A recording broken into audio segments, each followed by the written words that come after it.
days at Florida's premier resort, courtesy of Marriott's Marco Island Resort and Golf Club. Or hit the links as one of 5 winners of a special golf package, including a set of Wilson clubs and expert instruction, all from Somerton Springs Golf Shops. Don't delay. Enter this year's Jubilee of Prizes sweepstakes today.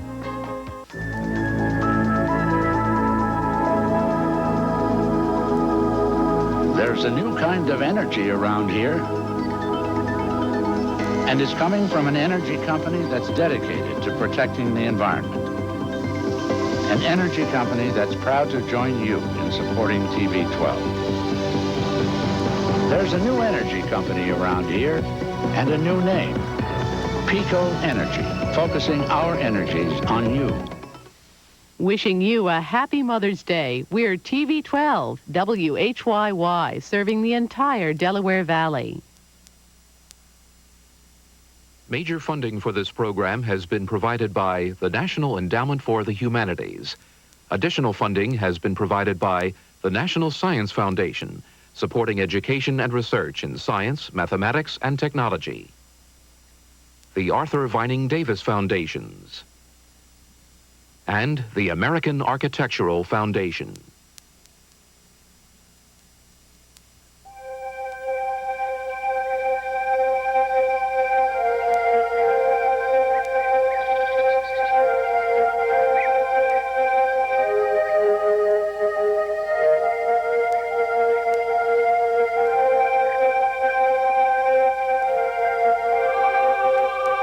This is a plaster cast of a man writhing in agony as he suffocates, buried alive in burning volcanic ash. Thousands of people died this way in the Roman city of Pompeii one August day in 79 AD. This entire city was smothered beneath a 12-foot blanket of ash that fell from Mount Vesuvius, still haunting and threatening above the Bay of Naples. Nearby, Herculaneum suffered a different but no less horrible fate. It was buried beneath a sea of volcanic mud. But this tragedy managed to leave its own memorial. Pompeii and Herculaneum stayed buried for more than 1,600 years. And when excavations began, they revealed a picture of everyday life in one of the world's most influential civilizations.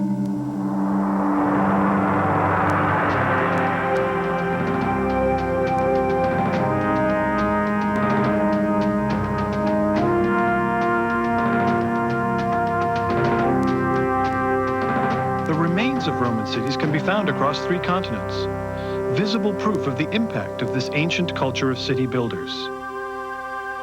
In fact, much of what makes up our modern cities, the grand public buildings, theaters and stadiums, the way streets and blocks are laid out, even municipal water supplies,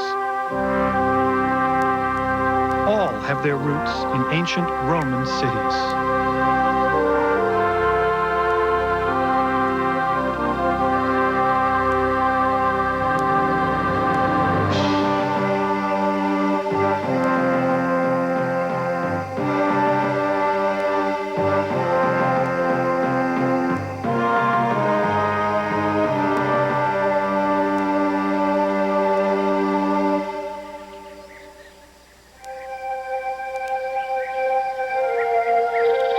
To the Romans, the city was more than a collection of bricks, blocks, and buildings. It was the center of their culture.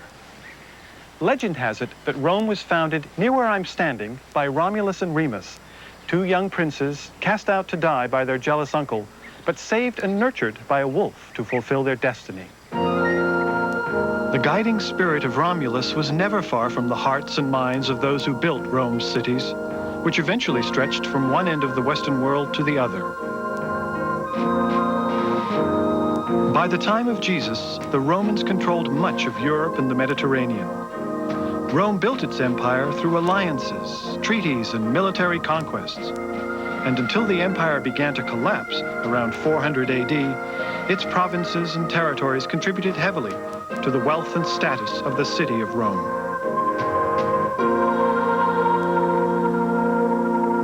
This is a model of Rome at the height of the empire, about 300 AD.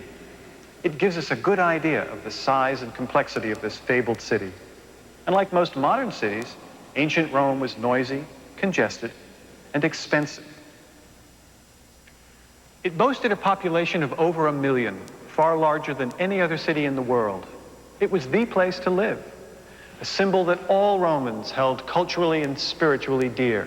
And wherever they settled, they tried to recreate the best aspects of Mother Rome.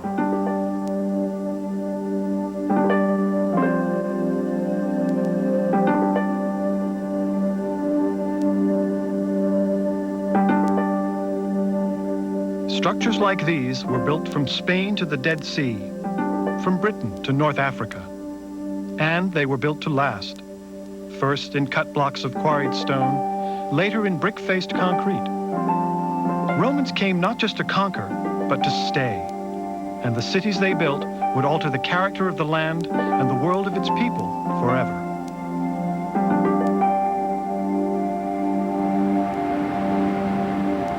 To the Romans, a well-planned city, like Nîmes here in southern France, began with its layout or grid, which time and sprawl have erased.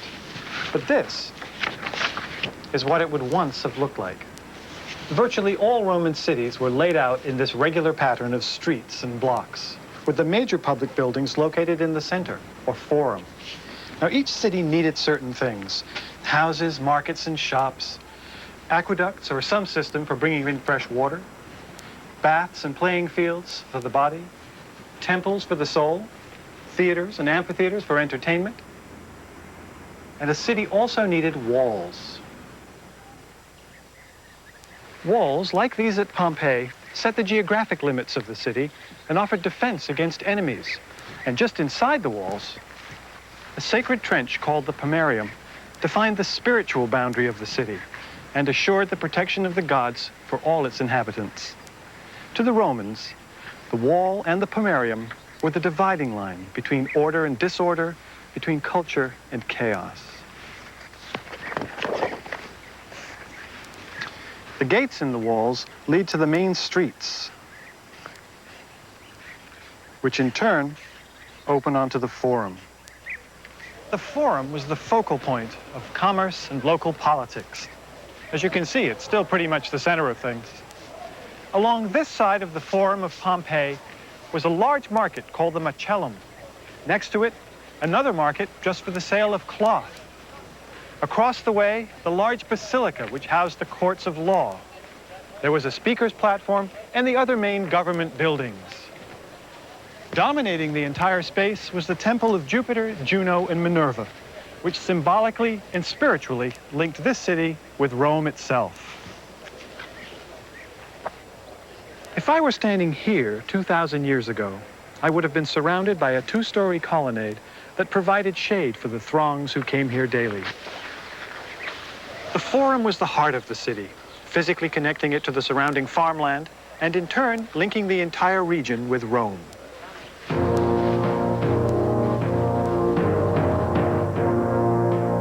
The spread of Roman cities affected all the regions they touched, whether the local inhabitants liked it or not. This was particularly true in France, an area the Romans called Gaul. The Celtic people of Gaul were forcibly subdued in a campaign led by the most famous Roman of them all, Julius Caesar. He was eventually succeeded by his nephew Augustus, who tied Gaul more closely to Rome, especially through new cities built on the sites of Caesar's victories.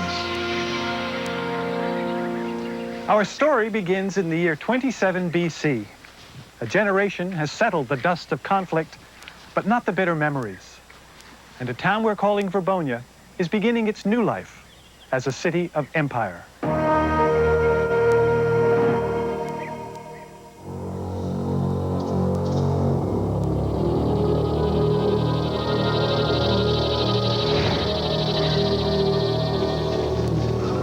My friends, ever since Julius Caesar came, our lives have not been our own.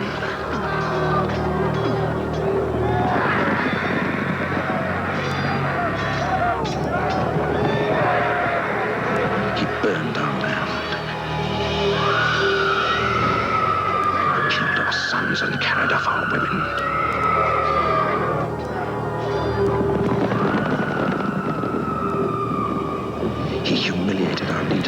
Vercingetorix, bringing him in chains back to Rome. And at Uxellodunum, our last stronghold, he cut off the right hands of our warriors.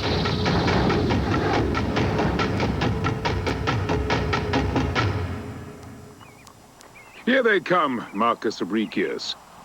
Caesar Augustus's legions, now beginning new lives as merchants and farmers in the midst of this Celtic wilderness. But with the help of the gods, Urbonia will soon rival any city in Gaul and reflect the glory of Rome herself. As long as the Celts keep the peace and do not plague us with their mischief. And if they do, they shall feel the might of Rome yet again. Ah, Turia, you are here. Come, let us greet our citizens, as befits the new leader of his community and his gracious wife.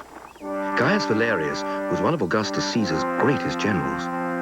And when the emperor honored him with leading the founding of this new colony in Gaul, the general so honored me, a humble military engineer, with the task of overseeing its construction. I only hope I can prove a worthy architect.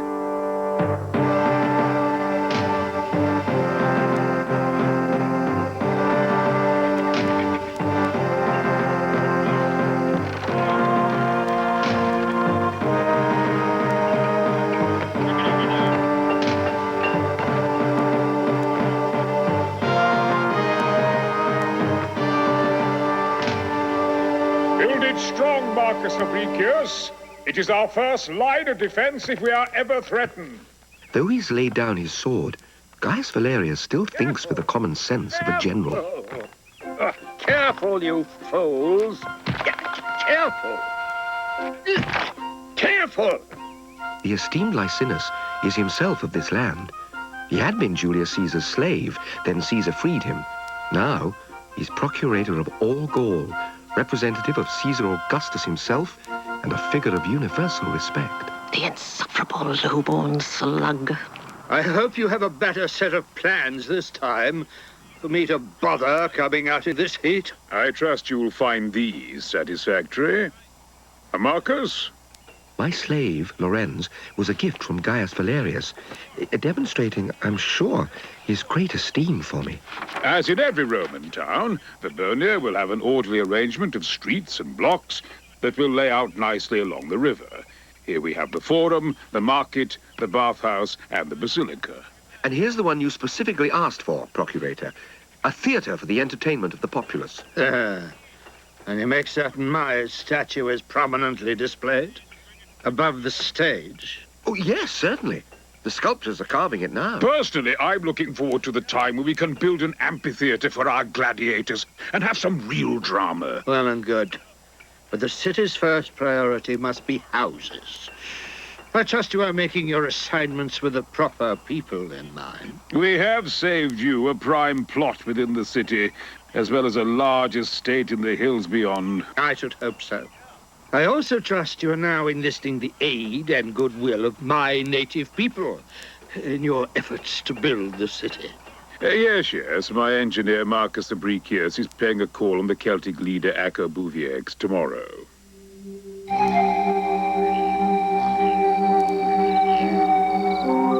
Acobuviex had a formidable reputation. Wonderful neighbors, these Gauls. Not everyone would think to put skulls in a doorway. They're from my father's time. We haven't done much of that lately.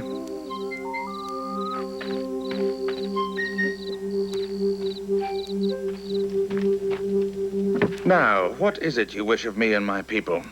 Acco graciously extended the courtesy of his house.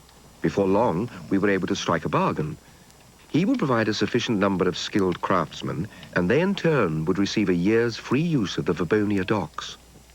Now, your fine ironwork will be seen all the way to Egypt, and merchants will come from far and wide, offering you trade. Acco also introduced me to his lovely daughter, Aidan, of whom he is most proud. Oh! She has a proper and gratifying respect for her father. And if she were only a Roman citizen, she might make a fine wife.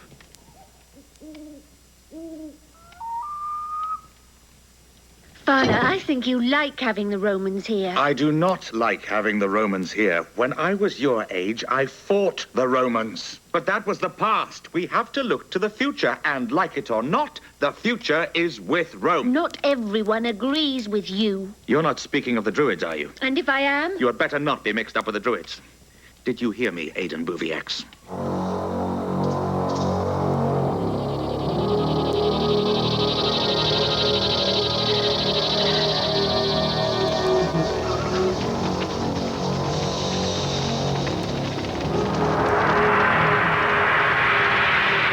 Romans spanned the sacred river.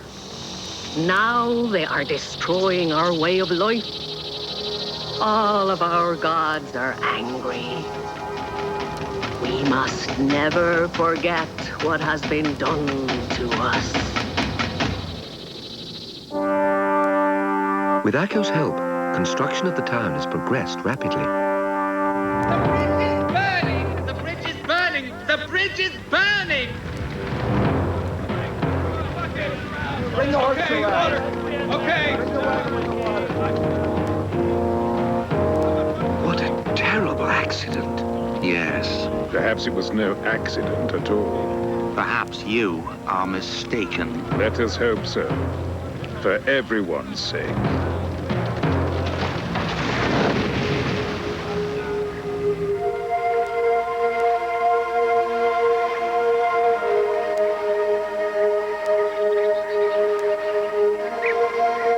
This is the Pont du Gard, a 2,000-year-old aqueduct near Nîmes in France, which has become one of this country's most popular attractions.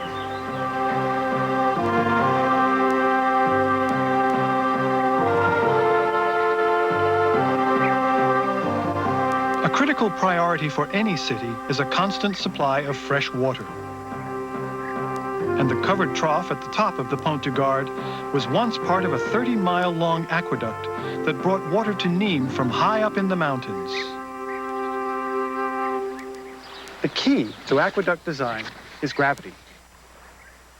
Once the engineers located a source of water in the mountains, they built their aqueduct with a gentle downward slope to ensure that the water would flow along its entire length. The aqueduct rested on a series of arches which were supported above the varying terrain on massive stone piers.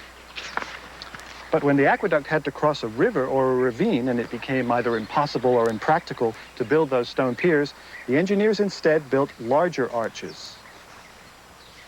And if necessary, they built several larger arches, such as we see here at the Pont du Gard. An arch is composed of separate wedge-shaped blocks that are cut and fitted together in a curve. The blocks are held in place by a wooden frame until they are locked together at the top with a keystone. The weight of the arch at the top presses down and pushes the sides outward.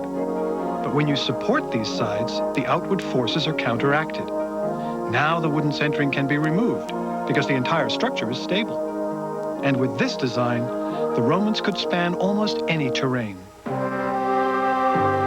The Romans didn't invent the arch, but once they understood its potential, they used it again and again to span both interior and exterior space and to carry water literally hundreds of miles if that's what was needed. When water from an aqueduct reached the city, it first went to a large holding tank or reservoir, like this one at Pompeii. Now, the water entered the tank from this side. It flowed across the floor through these three channels and out through these three passages. This one led to the homes of the rich, that one to the baths and public lavatories, and this one to the public fountains. Now, if there was a shortage of water, the passage to the homes of the rich would be shut off first, then the passage to the baths and public lavatories. This ensured that the public fountains, which served the majority of the city's residents, would be the last to run dry. That, at least, was the theory. Here's one of the many public fountains that line the streets of Pompeii and where most of the city's residents got their water. Of course, none of them work now, but providing water for drinking and cooking was one of the municipal services expected of a proper Roman town. There was even a sophisticated drainage system that channeled wastewater to rivers or the sea. This level of sanitation wasn't equaled again for almost 2,000 years. Another Roman priority was the bathhouse, which was far more than just a place to get clean. Bathhouses, or thermae, began with subterranean passages containing furnaces and pipes to carry the water to the rooms above. Slaves would have stoked these fires continuously to heat the water for the hot room, or caldarium. Bathers would luxuriate in hot water pools like this one, cleansing their bodies and presumably their minds as well. The hot water and steam were carried through clay pipes in the floors and walls that warmed this room and the next, the tepidarium, where the water and room temperature were kept comfortably warm. And if you wanted a refreshing cold water plunge, you would go to this room, the frigidarium. In the baths, you'd meet with friends, discuss business or politics, work out, get a rub down, or just escape from the cares of the day. We've been in the main bathhouse at Ostia. Both men and women would use these elaborate facilities, although not at the same time. And of course, we've only been talking about affluent citizens. The working classes would rarely have had an opportunity to enjoy the baths, or much else for that matter. They'd have been far too busy just keeping them functioning, along with everything else that made these cities work so well. There has been so much progress in Vabonia, I can hardly believe only a year has passed. We're experimenting with reservoirs fashioned out of concrete. And what exactly is concrete, Marcus Fabricius? A mixture of stone and cement, which can be molded to any desired shape. Extraordinary. It was demonstrated to me by an engineer from Rome. A wooden support is erected and brick reinforcing arches are constructed over it.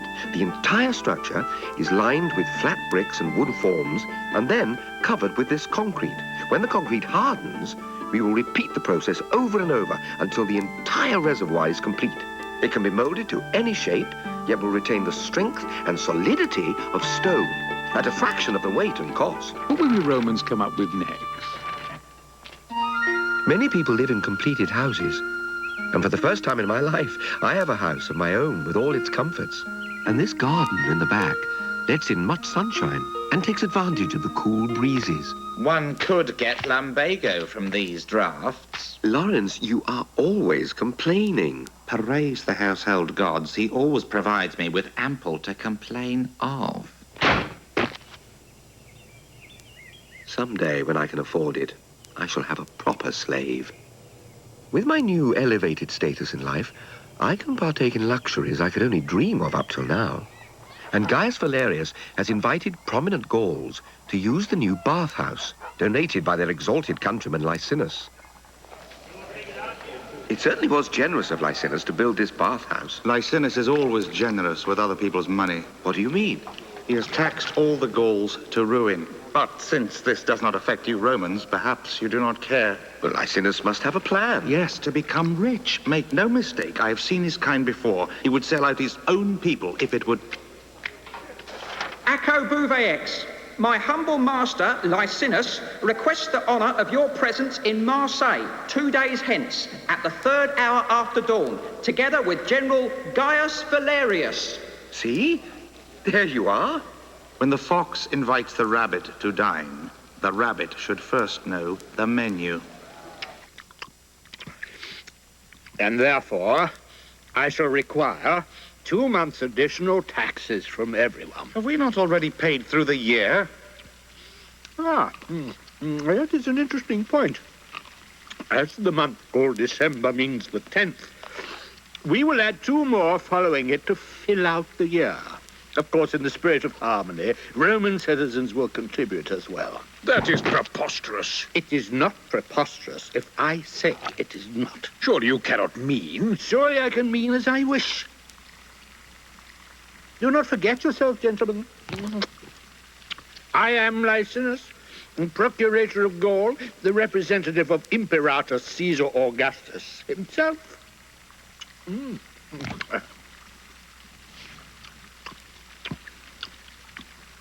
I tell you, this new tax will not sit well with my people. Nor with mine, but they will only grumble. You must deal with your countrymen to keep the peace. Though I am a chieftain, I do not command the loyalty of all. Such wanton destruction. That's such a great act of generosity. What could it mean to break off the right hand?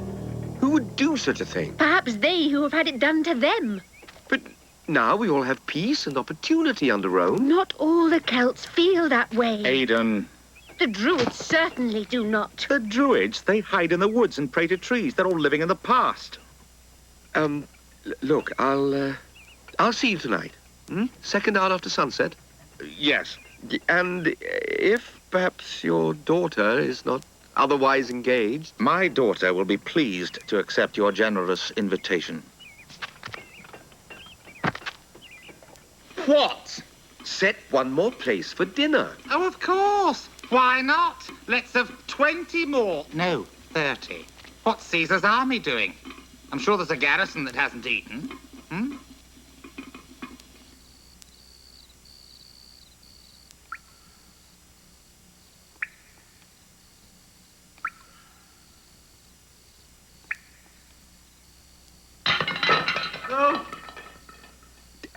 Just one moment. I'll see to the delay.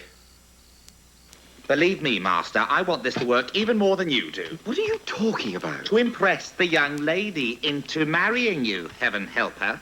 Who said anything about marriage? I've seen the way you regard her. I could not marry her. She's not a Roman. You'd best marry someone, or I shall die of exhaustion. And then you'll have to do your own work. You're not overly burdened. I'm a slave. You treat me like a wife.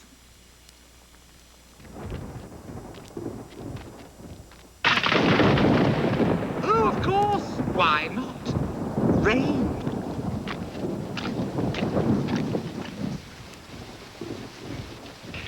This large house in Pompeii has a 2-story central hall with a roof that is open to the sky so that rainwater can fall into this pool called the impluvium. The water then goes through this hole into an underground tank where it is stored until needed. We're in the home of Paquius Proculus, a local government representative and the owner of several small businesses. Most Roman houses of this size faced inward, away from the street noise. The sleeping rooms and dining rooms were in this, the atrium area of the house. But the most impressive part is out here.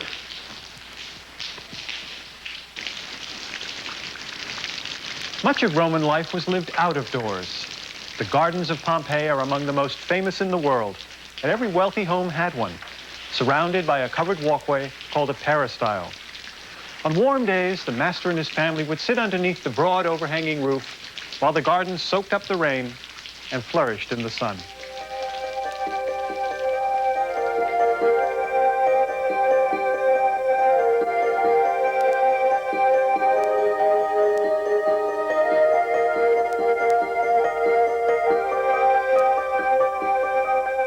If you were well-to-do and lived in a prosperous city like Pompeii, that was about as good as life could be in the ancient world.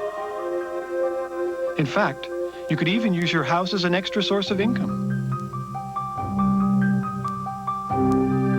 Ground floor rooms that faced the street were often used as shops and rented out by the owner.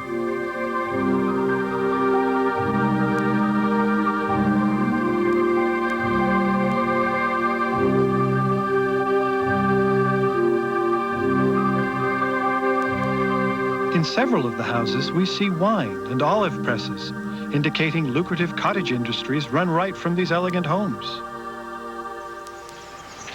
What made the wealthy domestic lifestyle work so well, however, was slave labor. Houses like this would have had many slaves to do the cleaning, serving, and other chores. For the most part, the lot of the Roman slave was as deplorable as the lot of all slaves throughout history. Although in cities like Pompeii, some slaves became skilled craftsmen. Others even owned certain industries. A few slaves were accomplished artists and produced beautiful sculpture and paintings.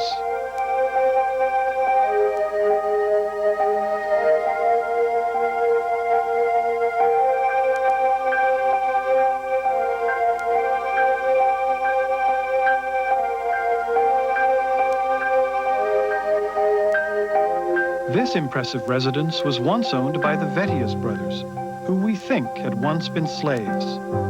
But this kind of upward social mobility was definitely the exception rather than the rule. Not all cities were as dependent on slaves as Pompeii and Herculaneum. Ostia was a working-class town, a major commercial city, and the principal seaport to Rome. Though it's silted up now, the river was once lined with ships laden with cargo. At its height, Ostia boasted many warehouses, like this one.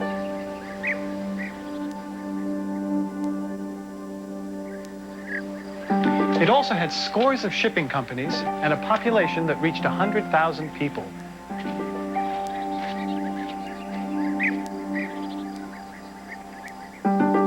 Instead of the lavish townhouses we saw in Pompeii, most people lived in apartment buildings called insulae, which actually translates as islands.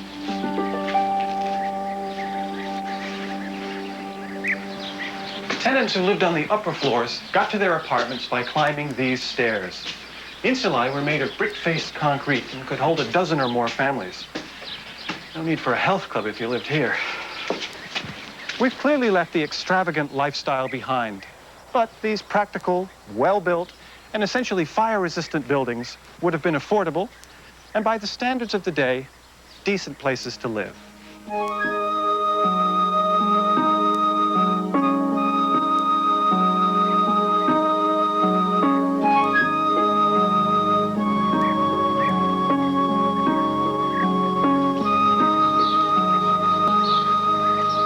This bar on the ground floor of an apartment block had an excellent view of the street and offered a wide variety of wines for sale. Thank you. And remembering our practical Roman planners, there were public toilets located conveniently throughout the city with separate facilities for both men and women.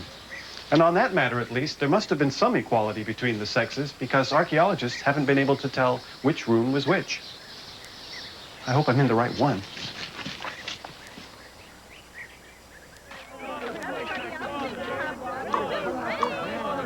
Let me through.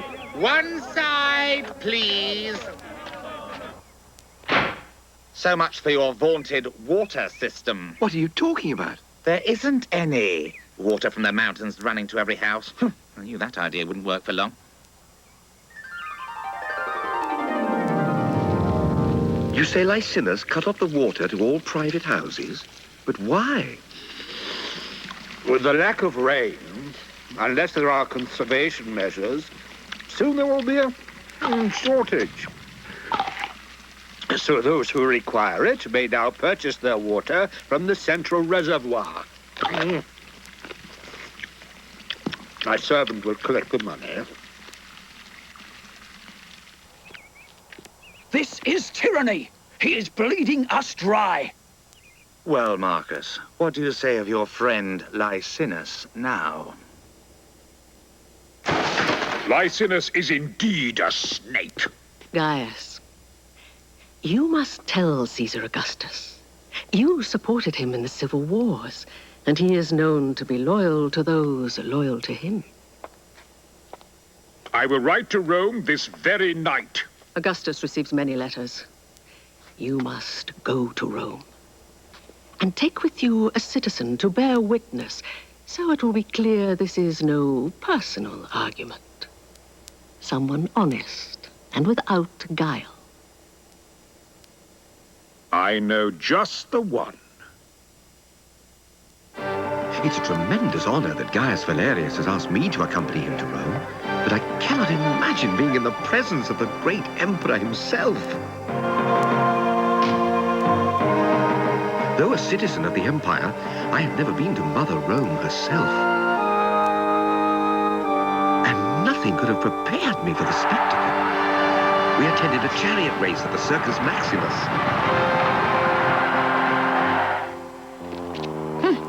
I knew you should have bet on the red team.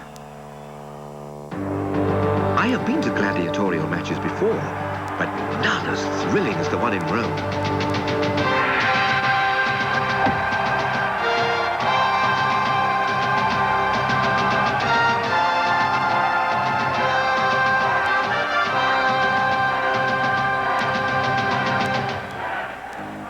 knew you should have bet on the one with the trident.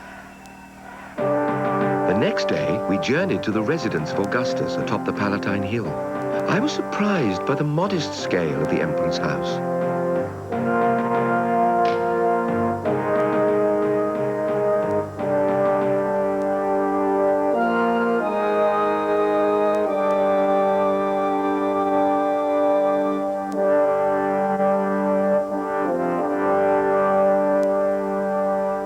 Gaius Valerius, my loyal friend, and citizen Marcus Fabricius, you have acted with the public spirit befitting all true Romans.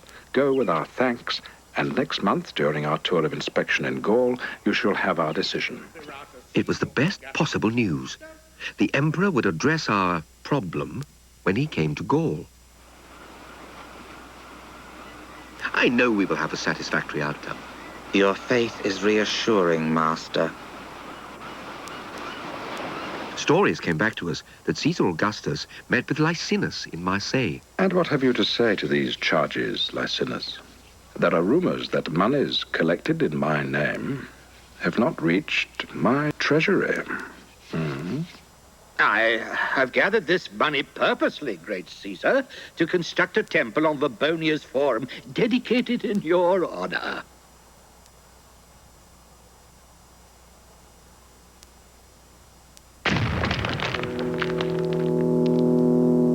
And so, for his good work, Licinus was promoted back to Rome as the emperor's official food taster to protect him from poisoning. Here, his formidable Epicurean skills can be devoted to the public good. With the taxes removed, now perhaps we can run our lives and businesses in peace.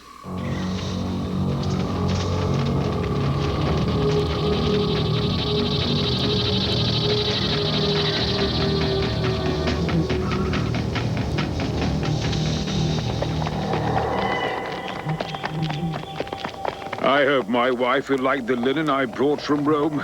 That woman has such high standards.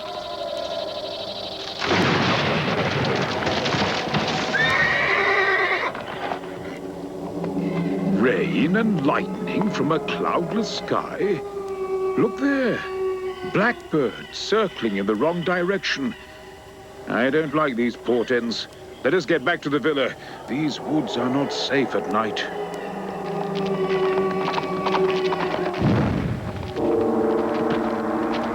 They have insulted our home, our family, and the dignity of Rome. These Celts will soon see they are no match for the power of Rome, not the Druids, nor all of Gaul.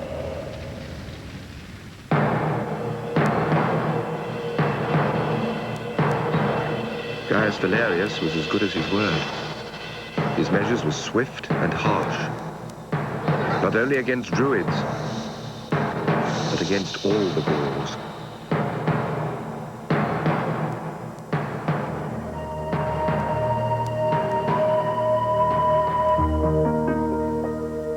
Acabuvius was sent to labor in the quarries, an example to his countrymen.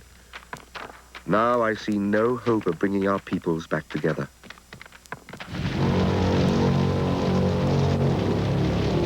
By the spirit of Vercingetorix and all who have fallen for Gaul, we will be avenged. The mighty Augustus is coming to Vabonia, but he will not leave.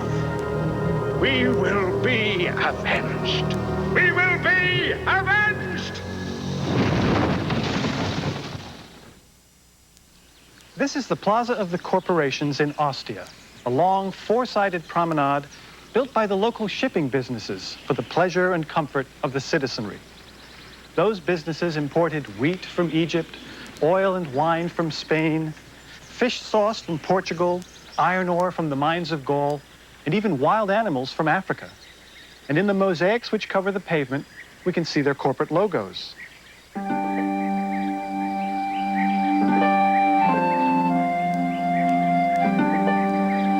Attracting regional and international trade was one of the prime reasons for establishing the city, but not the only one. They were also the centers of culture, and the people strolling this pleasant concourse were probably here during an intermission from one of the most popular spots in town, the theater.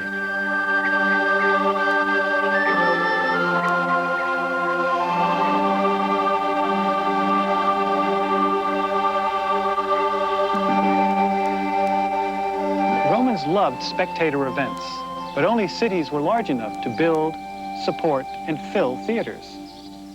Like so much else, the Romans borrowed most of their dramatic themes from the Greeks, modifying them to suit their own tastes and sensibilities. They produced comedies, tragedies, musical reviews. They brought in acrobats, jugglers, pantomimes, and orators to lecture on honor, duty, country, and of course, the glory of being Roman. Virtually all communities had a theater, and some were quite large and impressive. This theater in Orange, France, could hold 10,000 people. It was a gift from Augustus, whose heroic statue still adorns the rear stage wall, decorated with elaborate marble columns. The theater was a popular form of entertainment, drawing many people from the city and the surrounding countryside. But the really big crowds came to the amphitheaters.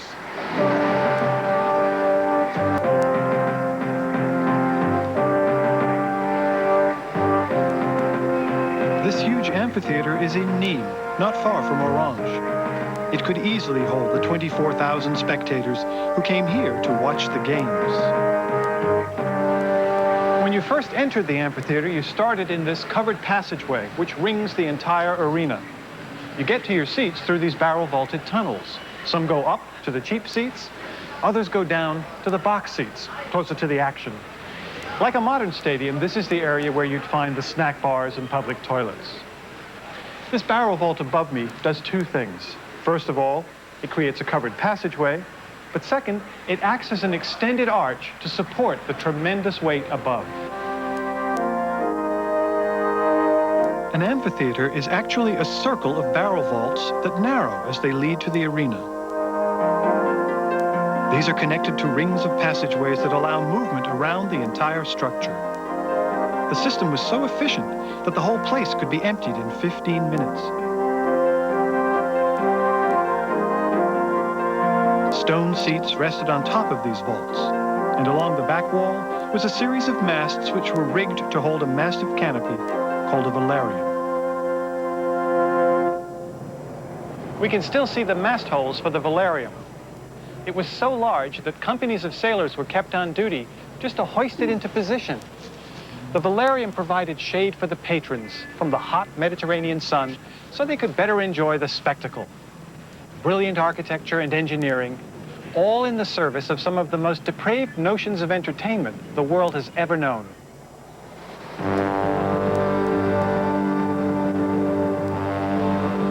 This is the most famous stadium in the world. The most famous stadium in history, the Colosseum of Rome. As we can see, it still packs them in.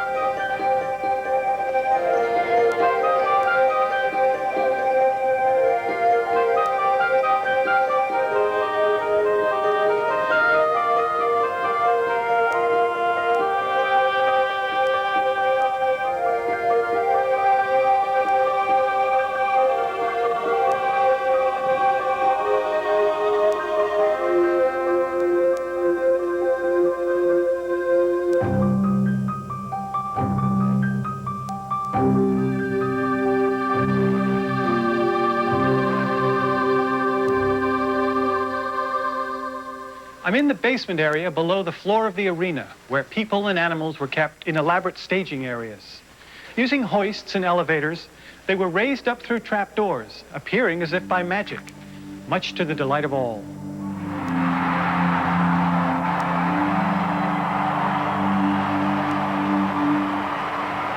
On game days, trained gladiators fought a series of deadly ritualistic duels.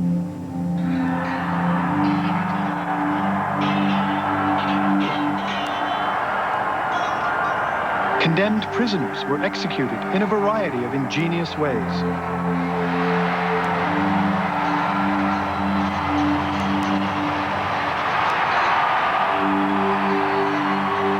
And other unfortunates, such as defeated enemies, were torn apart by savage and exotic beasts.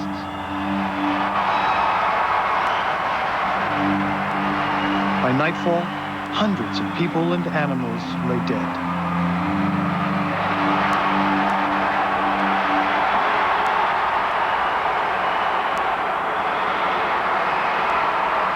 Why the Romans possessed such a passionate appetite for public pain and slaughter is not an easy question to answer. Many believed order was being maintained when violent criminals were put to death publicly. And the games certainly fit into the Romans' highly militaristic spirit. Another possibility is that the ancient Romans saw so much dying around them, they simply raised its inevitability to a symbolic level, perhaps to make it less fearsome. But whatever the reason, the games were enmeshed in custom and ritual and became the most popular event in Roman society. So as you might imagine, amphitheater and theater construction was encouraged wherever the Romans settled.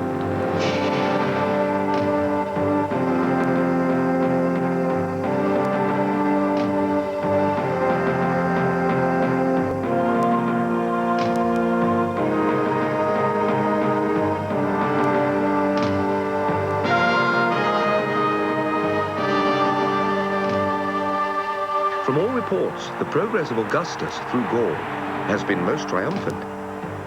But for me, there can be no rejoicing until we are all... The daughter of the Celtic chieftain. You must help him, Marcus Fabricius. But what can I do? You say he is your friend. But I am powerless.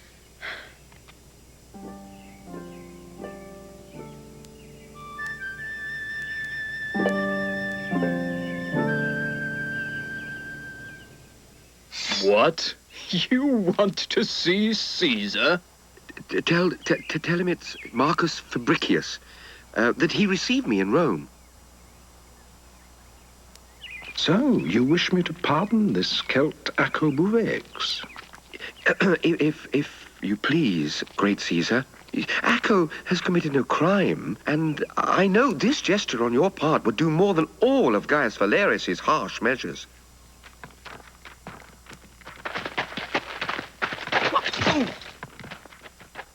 What's this all about? He's to be released. On whose orders? Caesar Augustus himself. Oh, Marcus, you were wonderful. I am in your debt, Marcus Fabricius. We each must do what we can. Yes, we must. And tomorrow, in the Forum, when he makes an offering at the temple, that is when we shall strike.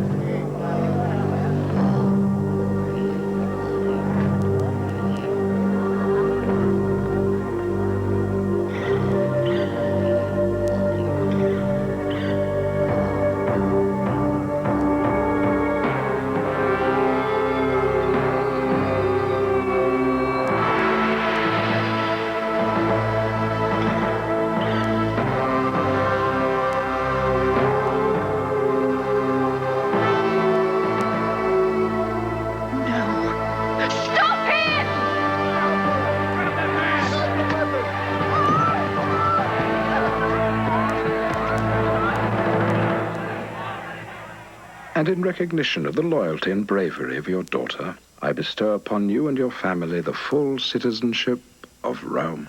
From this day hence, your name shall be Gaius Julius Acco, and you shall be known as Julia. What's wrong with Aidan? Now that she was a Roman, I was free to ask her to be my wife. Julia, now that you are... And Marcus Fabricius, in recognition of your loyalty and splendid achievement in the building of Verbonia, I hereby appoint you as supervising architect for all of our new cities on the Phoenician frontier. Congratulations, Marcus. Good work. Now that he was a Roman citizen, Acco moved from his hilltop to my house in town. In recognition of the great honor accorded me by the emperor, I granted Lawrence his freedom and a modest pension. That'll buy me a villa in the south of Gaul. At least I don't have to go to Phoenicia.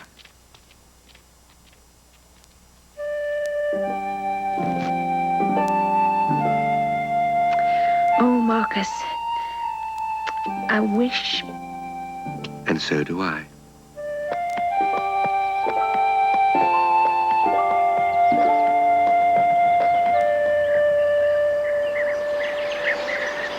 Along Roman roads like this one, came the ideas and commerce that brought a facade of cultural unity to the diverse peoples of the ancient world. Eventually, people from conquered territories became senators, governors, and generals, dressing like Romans, thinking like Romans. In an agricultural world, the city was the crucible of thought and change, a role it would continue to play throughout history.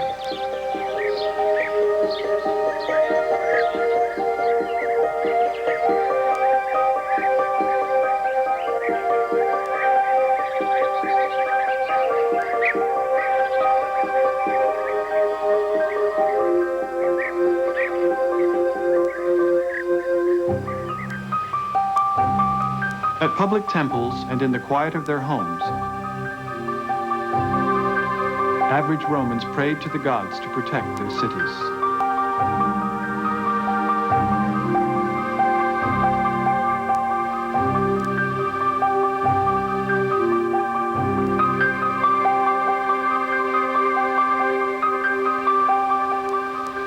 In Pompeii, and here in Herculaneum, we can see some of the touches that show how important it was to the Romans that their cities be livable. No private buildings were so high that they blocked all the light from coming into the street. And people who owned buildings on the main streets built roofs and balconies over the sidewalk for the shade and comfort of pedestrians.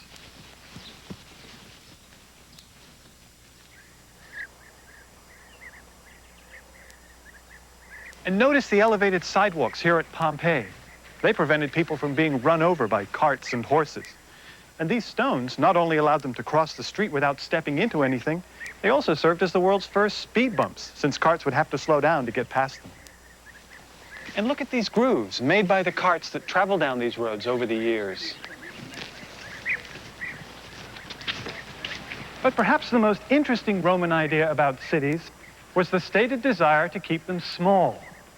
From archaeological evidence, it is clear the city fathers had trouble practicing this theory. Almost all Roman cities quickly outgrew their original plans and needed new aqueducts and sewers and other city services. But Roman engineers, those masters of order and control, knew that a city worked best when it was designed for a given number of people. Once that number was reached, the plan was to build a new city, rather than to stretch and strain the surfaces of the old one. Too bad that idea didn't catch on.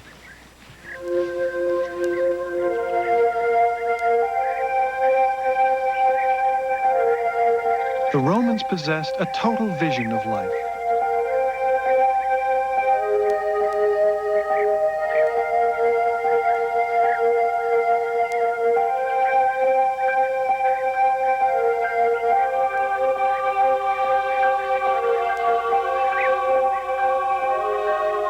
Much of it was brutal and repulsive,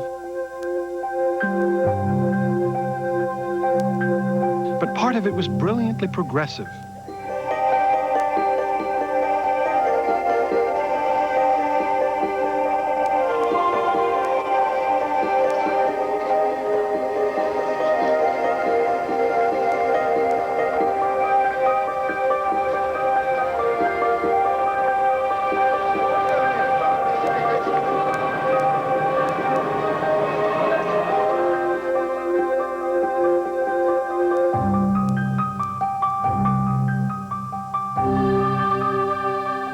Achievement in engineering, architecture, and politics was dependent on order and superb organization. And when that order broke down, as it did in the declining centuries of the empire, everything began to decay.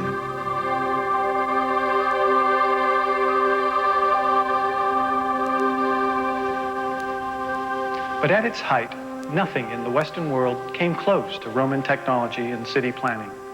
And it was almost 1,500 years after the collapse of the empire before the world would begin to see its like again.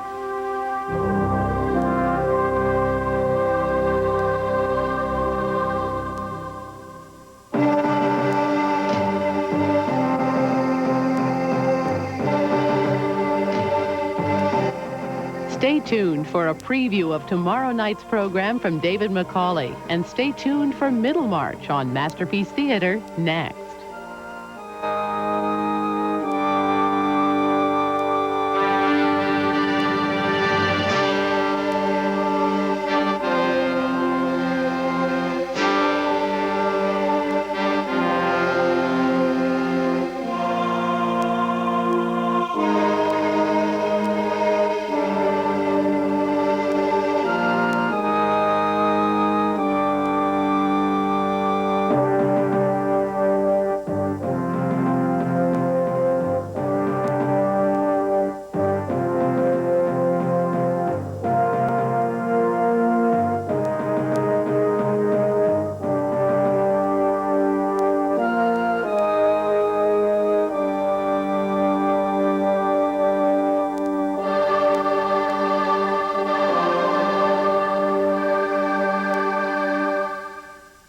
Major funding for this program has been provided by the National Endowment for the Humanities. Additional funding has been provided by the National Science Foundation, supporting education and research in science, mathematics, and technology. The Arthur Vining Davis Foundations, the American Architectural Foundation, the Corporation for Public Broadcasting, and by annual financial support from viewers like you.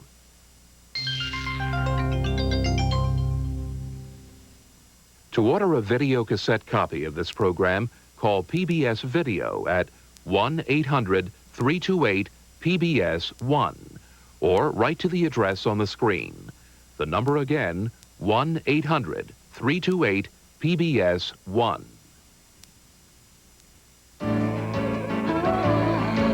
This is PBS. Tomorrow night.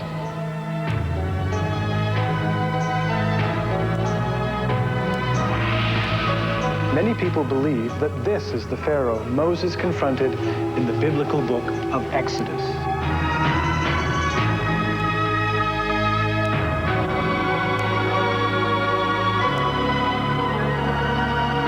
Pyramid. Tomorrow night on public television. Share your thoughts with us by calling the WHYY viewer response line at 215-923-WHYY. That's 923-WHYY. Rome wasn't built in a day, but neither were pyramids, castles, or cathedrals. Find out how they were built and how long it actually took.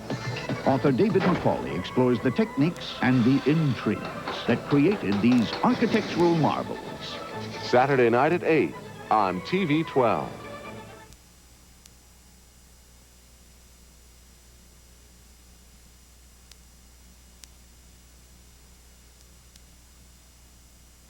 They were built to be the eternal resting place of ancient kings.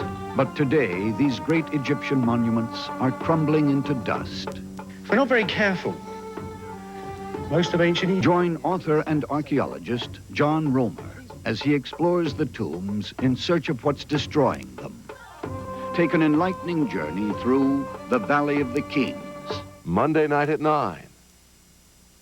Hi, I'm Mark Russell, and I'd like to help you to watch the news in a slightly different way on my next comedy special on public television. People often ask me the question, which politicians are funnier, Democrats or Republicans? Well, they share the award equally, and they're at their funniest when they're trying to be serious. So government is a bargain, really. We get a democracy with entertainment thrown in at no extra charge. Wednesday night at 9 on TV 12. Enjoy the warmth of summer as you dine al fresco with this fabulous set from Waterloo Gardens. Featuring 6 chairs, a market umbrella, and an octagonal table, this teak ensemble will see you through many summer seasons to come. And experience the joy of cooking with gift certificates to Fonte's Gourmet Cookware Shops. 10 lucky winners will choose from over 8,000 specialty items at any one of their 4 fabulous locations. Culinary delights, just part of this year's WHYY Jubilee of Prizes sweepstakes. Enter today. On the next Prime Suspect 3. I think Colin Jenkins was murdered to silence him because he was about to name the men involved in a paedophile ring. I won't testify, and you can't make me. George Jackson, bury everything else. The man who did this will pay for it, I promise you, Jason. Is there anyone in this building who knows where Detective Chief Inspector Tennyson is? Thursday night at 9 on TV 12. Wishing you a happy Mother's Day. We're TV 12 WHYY. Tonight's episode of Masterpiece Theater is broadcast for the visually impaired on the Descriptive Video Service, which can be found on televisions equipped with a secondary audio program channel.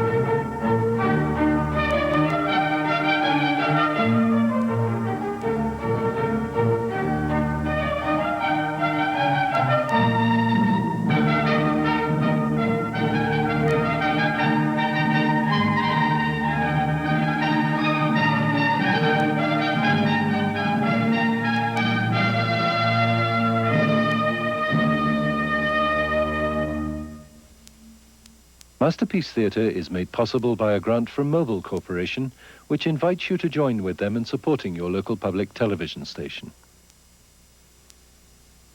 Good evening, I'm Russell Baker. A good novelist is a writer who can create at least one authentic human being, one living person, so plausible that when you finish the book, it's as though you've lived in that person's life and know him or her better than you know most flesh and blood people you meet every day. Really good novelists can create 2 or 3 human beings.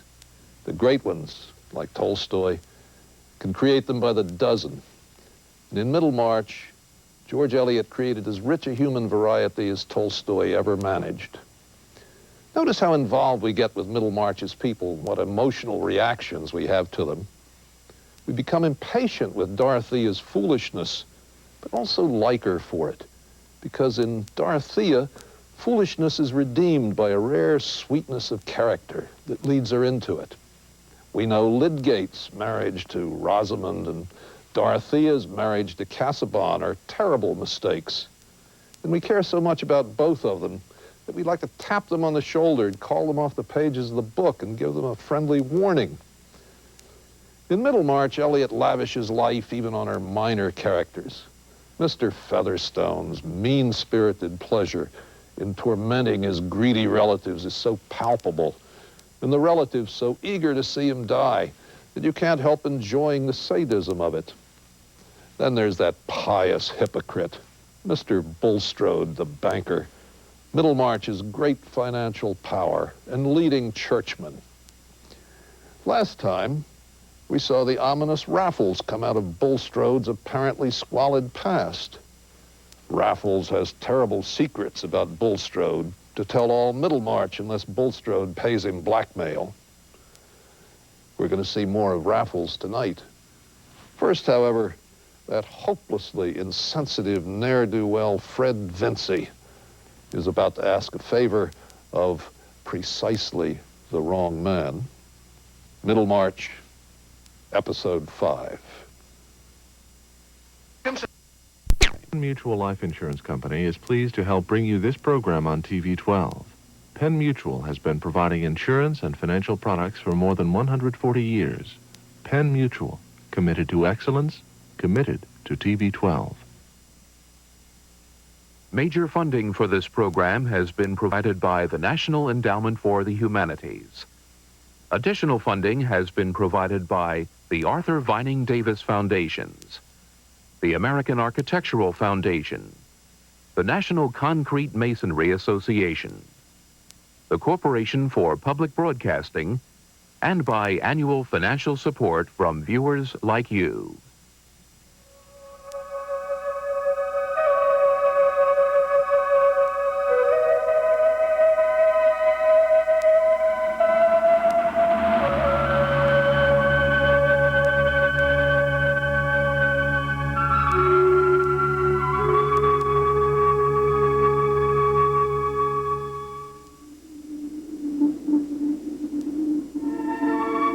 These are the pyramids of Giza.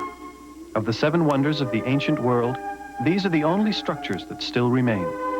And remain they will, as long as any man-made object exists on this planet. The pyramids were already about 1,500 years old when the Greek historian Herodotus first wrote about them 5 centuries before the birth of Christ. They presented a tantalizing mystery to Herodotus, and in many ways that mystery has survived, along with the Great Pyramids themselves, over thousands of years. Like every tourist who's ever journeyed to Egypt, Herodotus was fascinated by all he saw. The first thing he wanted to know was why these incredible structures were built. And then he wanted to know how. How could a society which existed 2,000 years before the flowering of his own magnificent culture have been powerful enough, ingenious enough, dedicated enough, and organized enough to have erected such imposing monuments on the edge of this unforgiving desert? His first answer was the Nile. Herodotus called Egypt the gift of the Nile, and one glance at the disparity between these arid sands and the green Nile Valley tells us why. For it was here, between the edges of the desert and the banks of the Nile, that civilization first appeared in the form of early settlements.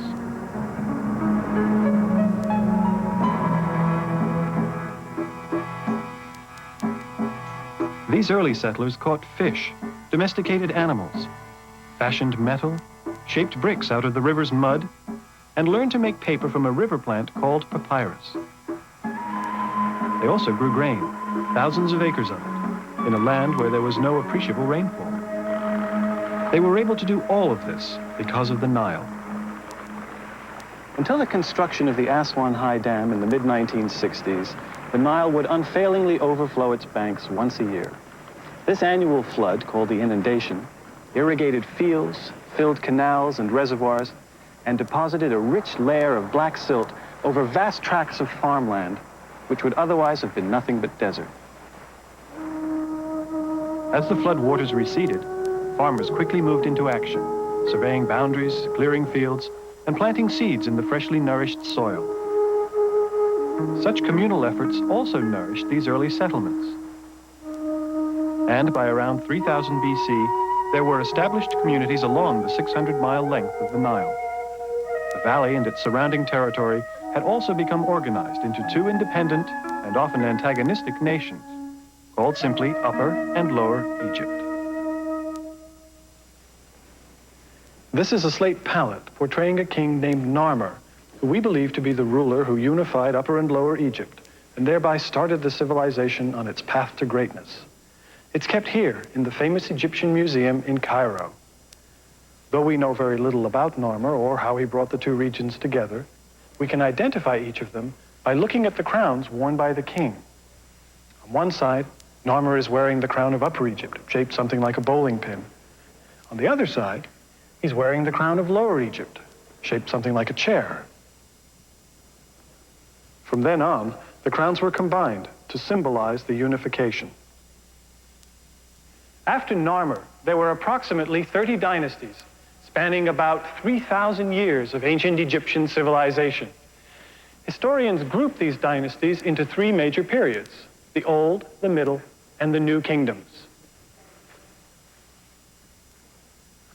Our story takes place in the Old Kingdom's fourth dynasty, about 2500 BC.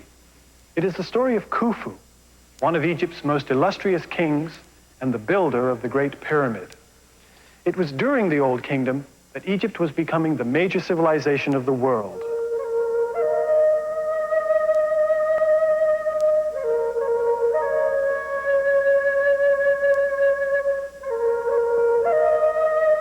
Central to the understanding of why the Egyptian civilization worked the way it did was the role and function of kingship and the organizational network that flowed from the royal palace.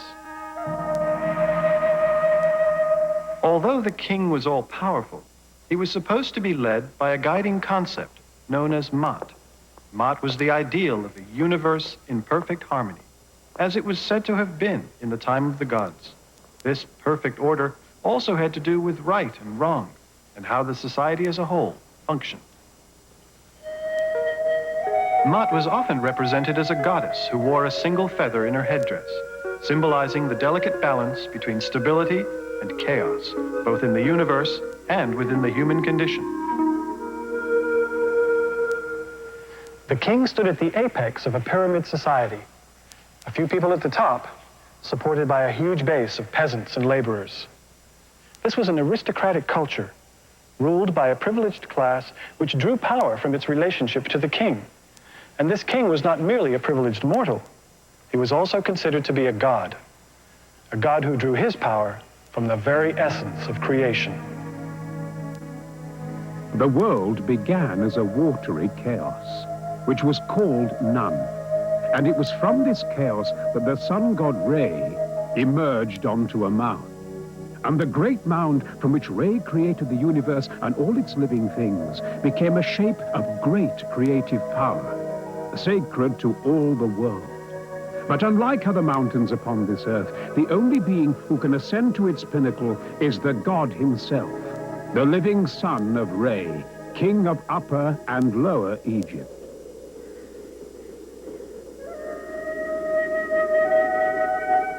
Everything and everyone in the universe has a place. It was my grandfather Sneferu's place to be king. Now he has become Osiris, ruler of the underworld. And so it is my father, Khufu's place to be king. as it will someday be my older brother, Kawab's. That is all part of the balance of Mat, and it is most important that Mat be maintained in these troubled and difficult times after the death of a great king. All of this has been taught to me from a very young age by the royal vizier, Ankaf, who knew that it was my place to be a scribe, a man of learning. Hordedef, you will be our eyes and ears throughout the kingdom. Thank you, sire. And you will help keep my name alive when I leave this earth to become Osiris. Not for many, many years, I hope, Father. Whenever it happens, we must be prepared for it. Yes, we certainly must. Which leads me to the subject of your own eternal home, a great lord of the two lands. My pyramid must be every bit as grand as my father's. Indeed. But without the compromises forced upon the builder. As you recall, Ankaf, when my father's first pyramid was half completed, cracks and faults began to form, and there was clearly instability within the structure. Yes, I recall it well.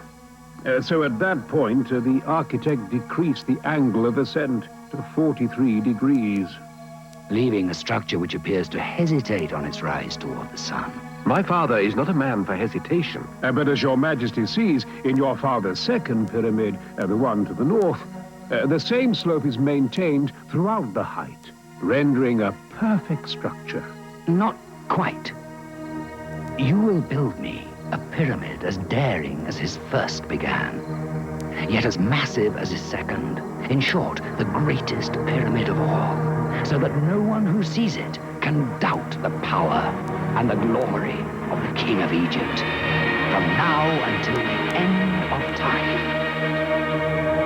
And you will build it not in the shadow of my father's pyramid at Dashur, but across the great virgin expanse at Giza.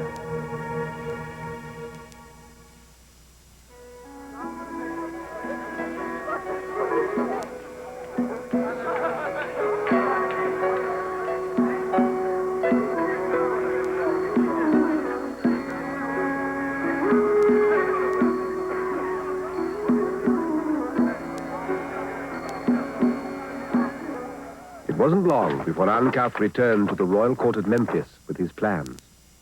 As it is customary, we will construct your necropolis on the west bank of the Nile, where the sunboat of your father is seen to set, where the passage to the next world begins. Now, the site your majesty so wisely chose allows us to build on a suitably splendid scale. Adjoining your great pyramid, we will place 3 smaller pyramids for your 3 gracious queens, as well as many tombs for the beloved members of your court. While my father found favor with the plan, my mother had certain objections.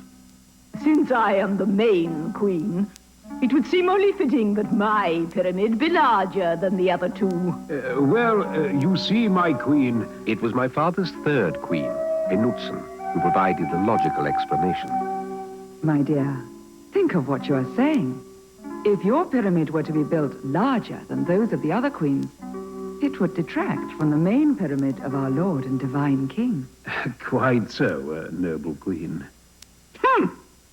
As you see, my lord, the plan will afford a suitable location at the proper time for the pyramid of your successor. My brave son, Kawab. Your remaining children will continue surrounding you and serving you for all eternity in suitably impressive tombs. My learned son, Hordedef, the scribe, will record your progress for me. One further advantage of the Giza site, it is located just across the Nile from Tura, the finest limestone quarries in all your realm.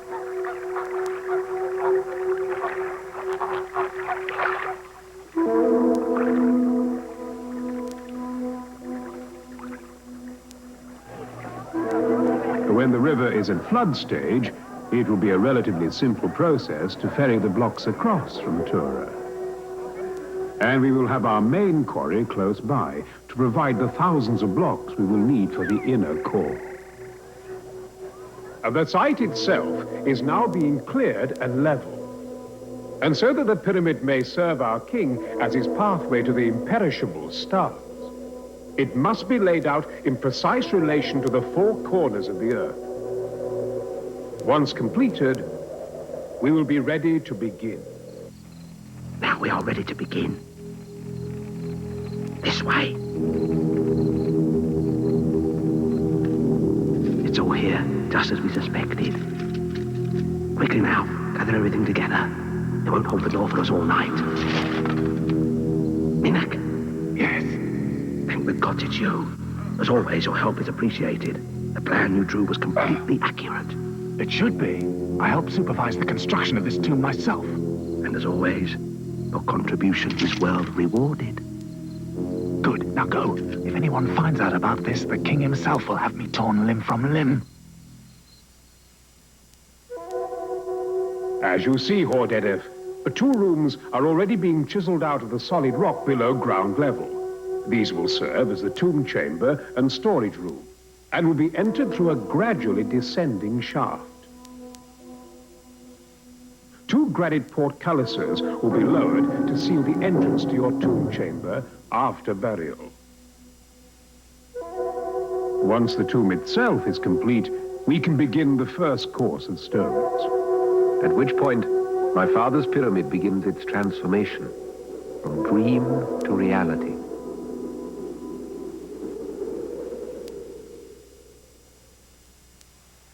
Building elaborate tombs for the monarchs spanned the history of ancient Egypt, a history dominated by the belief that the god king, if properly cared for, would live forever to maintain and protect his people.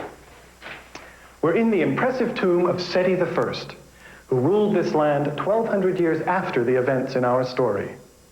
By Seti's time, the search for safe and practical ways to care for the monarch's body and afterlife had led away from the highly visible and monumental pyramids to secret tombs cut from the solid rock of southern Egypt's Valley of the Kings.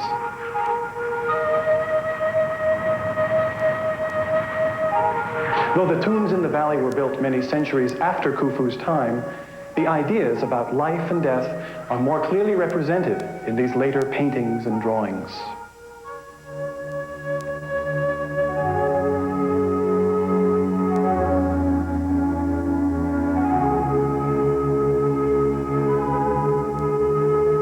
A tomb like this would have been filled with religious objects, gold, jewels, and furniture. Everyday items such as food, drink, and clothing would have been brought each day by priests to an offering temple. After all, Seti would need to get dressed, eat, and be entertained here, just as he had been during his life on earth. Built into the ancient Egyptian word for life was the assumption that we would each continue functioning forever. All classes believed in an afterlife, but remember, this afterlife was to be a perfect extension of life on earth. So commoners would remain commoners, and kings would still be kings. So much for upward mobility. Egyptian attitudes towards death took centuries to develop, but a key concept that remains fairly consistent throughout this culture is that of the Ka. A tomb such as this would have been home to the Ka. It was the Ka for whom the tomb was decorated, for whom food and clothing were brought, and for whom the priests served. It is hard for us to understand exactly what the Ka was. One possible translation is double. Although the Egyptians didn't think of the Ka as we think of the soul, the ideas are somewhat similar. Long before the tombs of the Valley of the Kings, burial chambers for the nobility were often provided with special rooms for Ka statues, and all tombs had doors through which the Ka could receive the food and offerings left for it. Ka statues helped reinforce the deceased's identity. In this tomb of Mereruka, a 6th dynasty royal official, the Ka statue is seen coming through the false door to receive its offering. Now, for all of these elaborate and costly rituals to do their job, that is, to sustain the dead person's existence, several things were necessary. His name had to be visible. This says, "Honored before the king, Mereruka." Then he had to have regular sustenance through offerings. Lastly, and perhaps most importantly, his body had to remain not only intact, but identifiable to the Ka. This is Ramses II. Many people believe that this is the pharaoh Moses confronted in the biblical book of Exodus. Few objects in history have evoked as much fear, superstition, and wonderment as mummies. They were thought to contain all sorts of magical properties. By the 16th century, mummy was a popular drug in apothecary shops throughout Europe. Egyptian tombs were constantly being ransacked, and their long-dead inhabitants ground up to supply this strange appetite. Throughout the evolution of the mummification process, natron was used. Natron, which literally means divine salt, was a powdery silt deposited on lake beds. The application of natron to the body and its subsequent draining, drying out, and wrapping took weeks. One crucial step in the successful preservation of bodies was discovered back in the 4th dynasty, long before Ramses here, with the removal of the internal organs. These are the canopic jars that held the removed organs, which were also mummified and entombed along with the body. A separate deity protected each organ: stomach, intestines, lungs, and liver. The heart was left in the body since it was thought to contain the essence of the individual. Oh, and the brain. They didn't know what it was for, so they just threw it away. Over the centuries, mummification and burial practices became more elaborate. Coffins eventually came to resemble the individuals inside. These mummiform coffins further identified the dead, particularly the deceased king, with the god Osiris, ruler of the underworld, who was always shown wrapped as if a mummy. The Osiris legend is one of the most potent and embracing themes in Egyptian thought and culture, about a god hero who died and then lived forever in the next world. It was a story at first only connected to kingship, but later developed to offer similar hope to all Egyptians.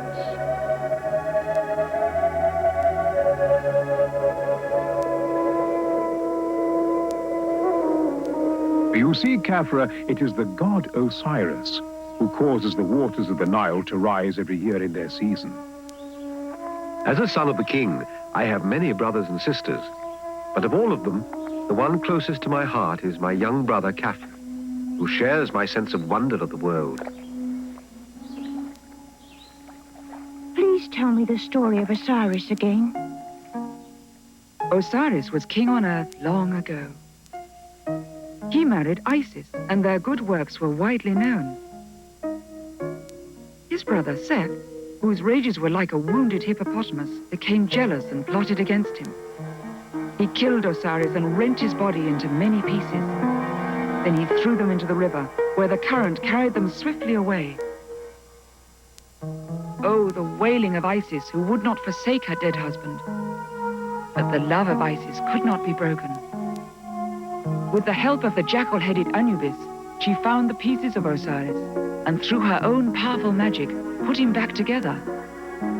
And he reigned over the kingdom of the dead, where he continues to this day. Isis then sent her son Horus the falcon to avenge the treachery against his father. While he is alive on Earth, the king of Egypt is Horus, the vindicated and unvanquished. And when he leaves this earth, he becomes Osiris, ruler of the kingdom beyond. And each new king becomes Horus and maintains the delicate balance of Ma'at. Mother, will I become Horus one day, too? I do not think so, Khafra. Your brother Kawab is first in line to be king, but I am sure your future will also be great. Yes, I think it will be. As the years went by, it was easy to imagine the great things his mother predicted for him. As before my very eyes, Khafra, you have grown tall and strong. Thank you, Father. As you recall, son of Re, 2 rooms have been cut out of the rock 15 feet below ground level and have been covered over by granite slabs. This is only one more consideration which assures that your car will be protected by the greatest structure ever built by man. At this point, we are beginning construction on the Queen's pyramids, all in a neat, even row. Would that my queens themselves were so orderly.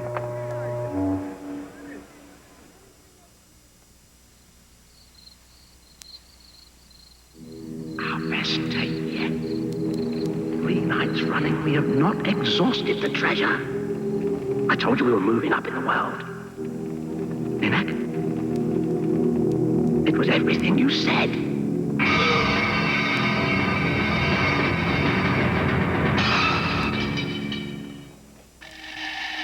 Relate another story to him, Judefra. He was so impressed by the last one. It took me weeks to learn it, Mother. And even if I tell another story, Hordedef will only tell a better one. Anyway, Kawab is my father's favorite. He is the one who will someday be the king, not I. Nothing is impossible, my son. I never know what to do. Try to act a part. Even Khafra behaves more regally than you, and he has no chance compared to yours.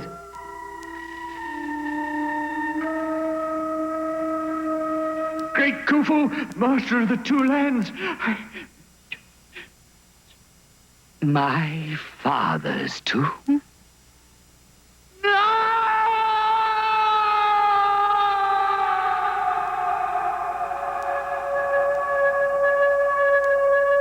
The plundering of my grandfather's tomb was a matter of grave concern for the well-being of his car and the stability of Mart. But, like a true scholar, Ankaf learned from all he encountered. As a result of the unfortunate occurrence at Dashur, Your Majesty, we are taking several decisive steps. First, we are moving your father's resting place to a site where he will have the best protection. Whatever treasures and possessions were lost can be replaced, as long as his body remains intact for his car to recognize. Quite so. And then what of my tomb, Ankaf? It will be even more attractive to robbers than my father's. I have studied the problem at great length, my lord, and have come up with the following solution. It was here that Ankaf's brilliance shone forth, with a plan so innovative and daring. Virtually every other pyramid follows the basic plan of a passageway from the north, leading directly down to the burial chamber cut out of the rock below ground, as we have already constructed here. But in this case, it will foil any tomb robbers, because we will move the location of your father's eternal resting place to the very heart of the pyramid. Huge stones will block and conceal the real entrance. And halfway up the actual passage, another corridor will divert intruders to this empty room here, leading them to believe that the tomb has already been plundered. Little will they suspect that just above the ceiling here, a grand gallery leads to the true tomb high above. Secure in the knowledge that everything was under control, and that every imaginable detail had been attended to, my father and I left them to discuss the construction. The king could now rest easy. Yes, but can we rest easy? What do you mean? Though the robbers of Sneferu's tomb were captured, and most of his treasure recovered, they had already destroyed his body. Oh, dear. But the king is unaware of this. Oh, dear. If he knew that his father's sacred car was now homeless... Oh, say no more. This must remain our secret for eternity.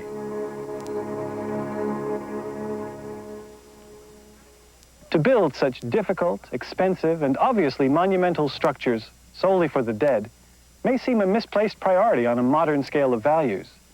But tomb building for the monarch was so inextricably tied to Egyptian life and thought that these structures must be understood in a much broader context. For one thing, the pyramid was the means by which the dead king climbed to the sky, a sort of ladder to the heavens, if you will. And then there was another important theological teaching. It held that the universe itself came from a pyramidal hill, which may offer some clue to the meaning and significance of the pyramid shape to the ancient Egyptians. Before the Egyptians built great pyramids of stone, high officials and even kings were buried in chambers under rectangular stone structures called mastabas. The mastaba remained the burial form of the well-to-do almost until the end of the Old Kingdom. But around 2650 BC, an architect and vizier named Imhotep designed for his king Zoser a truly elaborate tomb and created the world's first great monument in stone, the Step Pyramid of Saqqara. Previously, the use of stone in buildings had been limited. Most structures were made of mud brick. But here at Saqqara, we see the first architectural expression of the need to preserve the dead king in a tomb that would last forever. Zoser's pyramid is made up of 6 rectangular mastabas of decreasing size, one on top of the other. Underneath is the tomb chamber. From an engineering standpoint, the step pyramid was somewhat tentative. Blocks were cut small for ease of handling. Steep inclines were avoided. But the overall effect is stunning. Around the pyramid, there's a vast array of buildings constructed for important ceremonial purposes.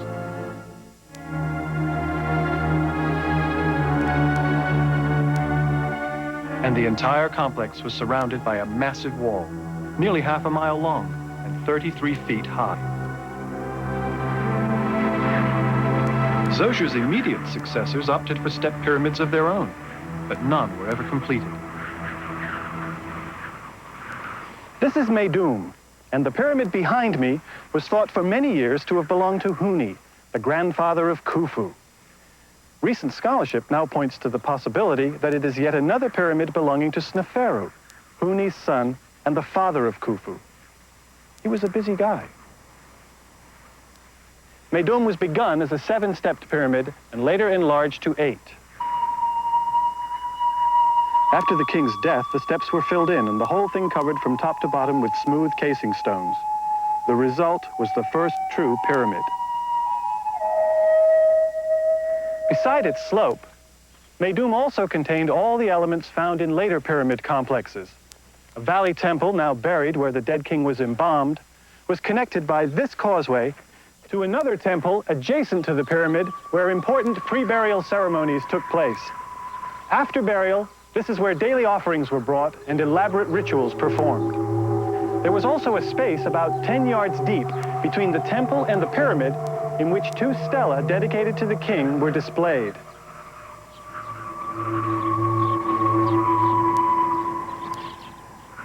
The entrance to the underground tomb chamber was positioned above ground level on the pyramid's northern face. A narrow descending passage, this one is 190 feet long, leads to the tomb itself. The entrance was originally plugged with giant boulders and covered with casing stones to hide its location. And there is an additional feature this pyramid shares with the others, which is that despite all the effort that went into its construction, it failed to keep the tomb robbers out.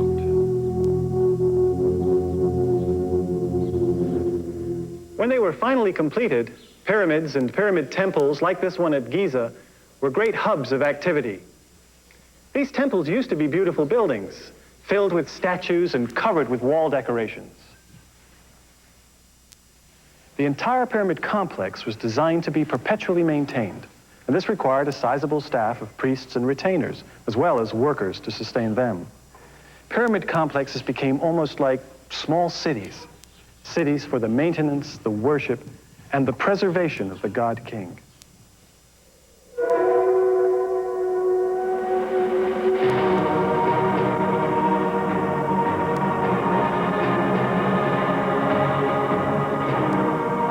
Today marks the 20th year of construction on this plain of Giza. It is gratifying to see that many of the workers who began this project still labor here today in the service of the king. With my father's pyramid so well underway, it was time to begin work on the temple in which he would be prepared by his priests for the afterlife. Nebka, now that we have completed the pyramid temple, we're almost out of granite. But that will be taken care of when Prince Kawab returns from his latest expedition to Nubia. Won't it? Yes, let us hope so.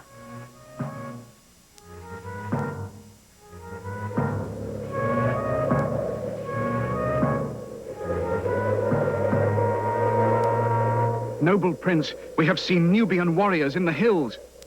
Oh, pay them no mind. But great Prince Kawab, they appear to be heavily armed and prepared to attack.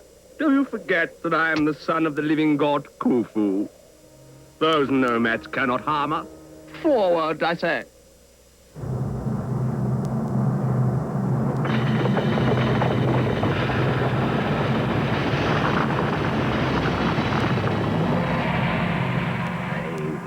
Pay for this outrage.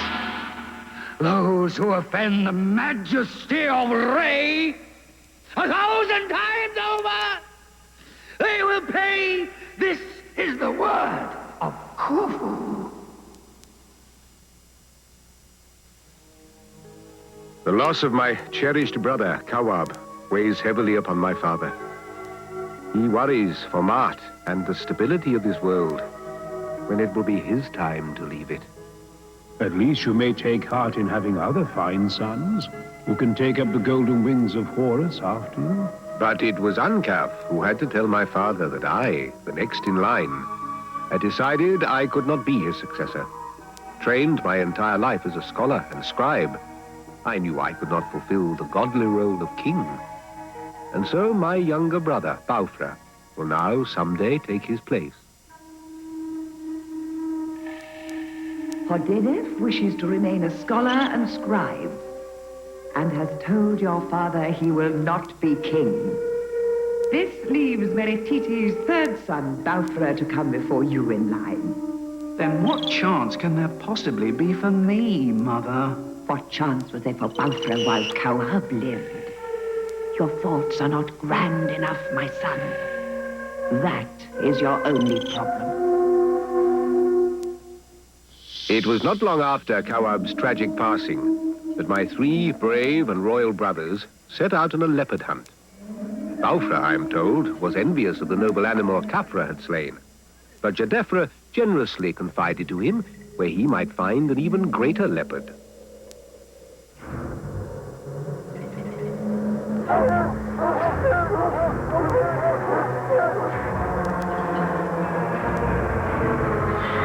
When they discovered Crown Prince Baufra, he was dead. The huge leopard he sought was never found. And when my poor brother Jedefra had to relate the sad events to my father Khufu, his grief was unbounded. Father? At last, the prize is in sight. You, my son, will be the next king. Rebellion in the south, the plundering of my grandfather's tomb, the loss of Kawab and now Baufra. Mart is surely out of balance and needs to be restored at once. If not, then what? It is even possible my father's pyramid would not be completed within his life on Earth. I have given these matters much thought, my lord. I have heard of a wise old magician, Dedi by name, a man of 110 years, who lives not one day's boat ride from here. It is said of him that he even knows how to reattach a head that is being cut off, and has predicted many things in his life. Surely he will know what is to become of your reign and your royal issue. Hodedef, my son, go yourself and bring this Dedi here to me.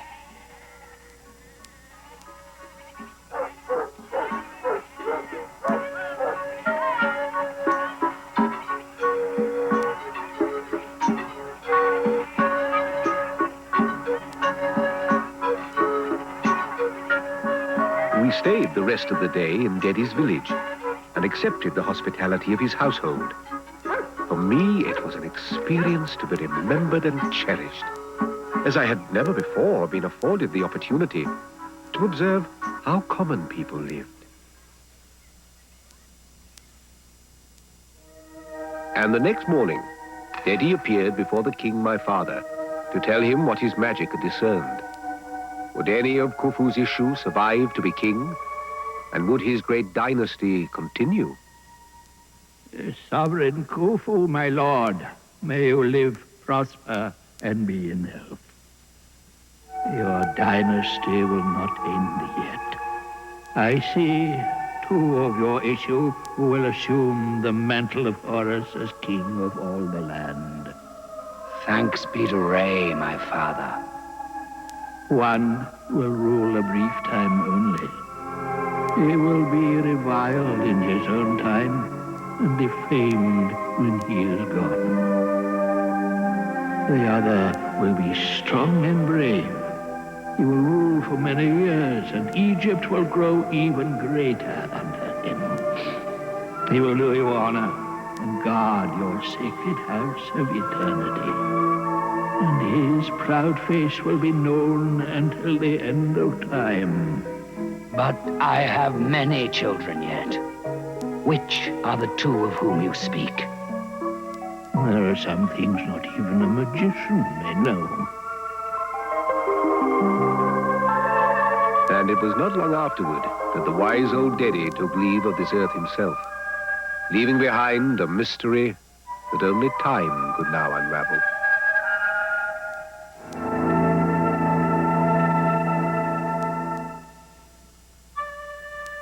Experts at hyperbole love to recite the facts. It covers 13 acres, or the equivalent of 7 square blocks of Midtown Manhattan. It contains well over 2 million blocks of stone, some weighing as much as 15 tons. It stretches 755 feet along each of its 4 sides, and is so close to geometric perfection that the difference between the longest and the shortest sides is only 7 inches. And each side is aligned with one of the true directions of the compass. It rises at an angle of 52 degrees to a height of 481 feet, about the size of a 40-story office building. The Great Pyramid of Giza, an eternal monument to one of the towering figures of history. And yet this is the only complete representation we have of its builder and one-time occupant, an ivory figurine barely 3 inches tall. On the east side of the Great Pyramid are 3 smaller ones, which scholars have concluded were probably the tombs of Khufu's 3 main wives. And just beyond, a virtual planned community of mastabas for other family members and court favorites. The sides of the Great Pyramid now look like giant steps, but they used to be smooth, covered with a casing of polished limestone, like the casing stones on top of the other huge pyramid here at Giza. That one is only slightly smaller than Khufu's, but it's built on higher ground, which makes it appear just as large. We can see quite clearly here at its base how surface rock was neatly chiseled out of the surrounding limestone bed during the leveling process. The stone was then used for core blocks. In fact, all of the inner stones for the pyramids were quarried as close to the work site as possible. The only exception was the fine limestone used in the casing. It had to be transported from Tura across the river. They're currently restoring the outer casing of the step pyramid at Saqqara with white Tura limestone, which will give us a sense of what a finished pyramid must have looked like. Tura limestone is relatively soft and was easily quarried with the simple tools and techniques the ancient Egyptians had to work with. They chiseled slots into the stone, stuck wooden wedges into them, soaked the wedges with water, then waited for the wedges to swell and break the stone free. Quarrymen also used stone hammers, metal chisels, wooden mallets, copper saws, drills, and finely ground quartz sand.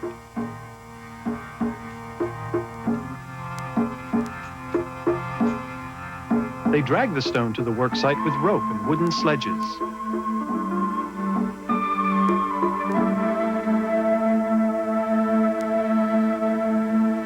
It's questionable whether the Egyptian builders ever knew of construction machines more elaborate than the large sledges hauled by gangs of laborers, or the smaller wooden rockers used to move the stones around once they were up here. There is evidence that they tried using animals and other construction aids, but they apparently decided that simple manpower was the best way of all. No pulleys were used to raise the heavy blocks. They were simply dragged up ramps of mud, brick, and earth. And once they reached the appropriate level, they were levered into place, but not before the masons had cut them with incredible precision. Even the large granite casing stones like these on the 3rd pyramid at Giza fit so tightly together that you can't slip a piece of paper between them. The holing was done by gangs of conscripted peasants, most of whom probably worked seasonally, a few months stretch after the harvest and during the inundation. But they were not slaves. They were paid with food and clothing. And once their annual work for the state was completed, they returned home to their fields of wheat and barley, either a little worse for wear or in great shape. Take your pick. Of all the debates over pyramid construction, probably the most spirited is the one over the type of ramp system used. Some people believe a single ramp was built from the local quarry to the top of the pyramid. Others maintain that 4 smaller ramps spiraled around the sides of the pyramid, each beginning at one of the 4 corners. There's yet another theory that seems to combine the previous 2. Though the debate continues, it's encouraging that the issue has settled on ideas about building techniques, rather than on preposterous and demeaning notions of astral visitation and black magic and so on. As it turns out, ancient civilizations did possess the technical skills, the determination, and the imagination to build such structures, and without the help of alien astronauts and supernatural forces.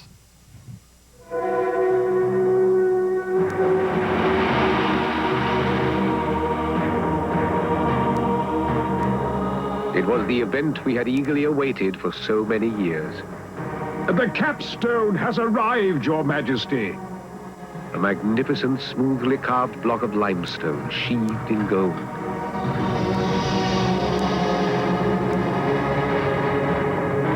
At the top of the final course, we have chiseled a slot into which the capstone will be secured.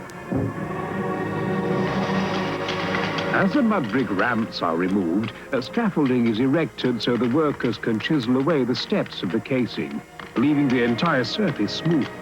As they complete their task, others polish it to brilliance. With that, my father's great pyramid was complete.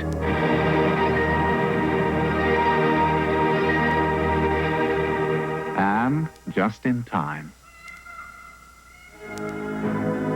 The falcon has flown to the sky to become one with the sun god Re.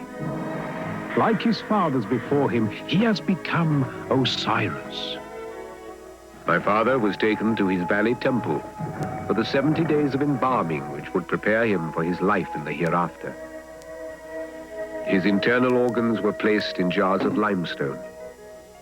His body was prepared with natron, then anointed with myrrh, cedar oil, honey, and olive oil. Incense was burned.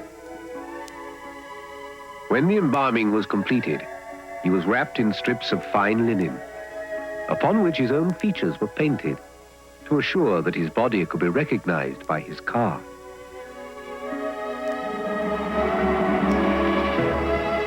The burial chamber was furnished with everything my father's car would need to live there for eternity.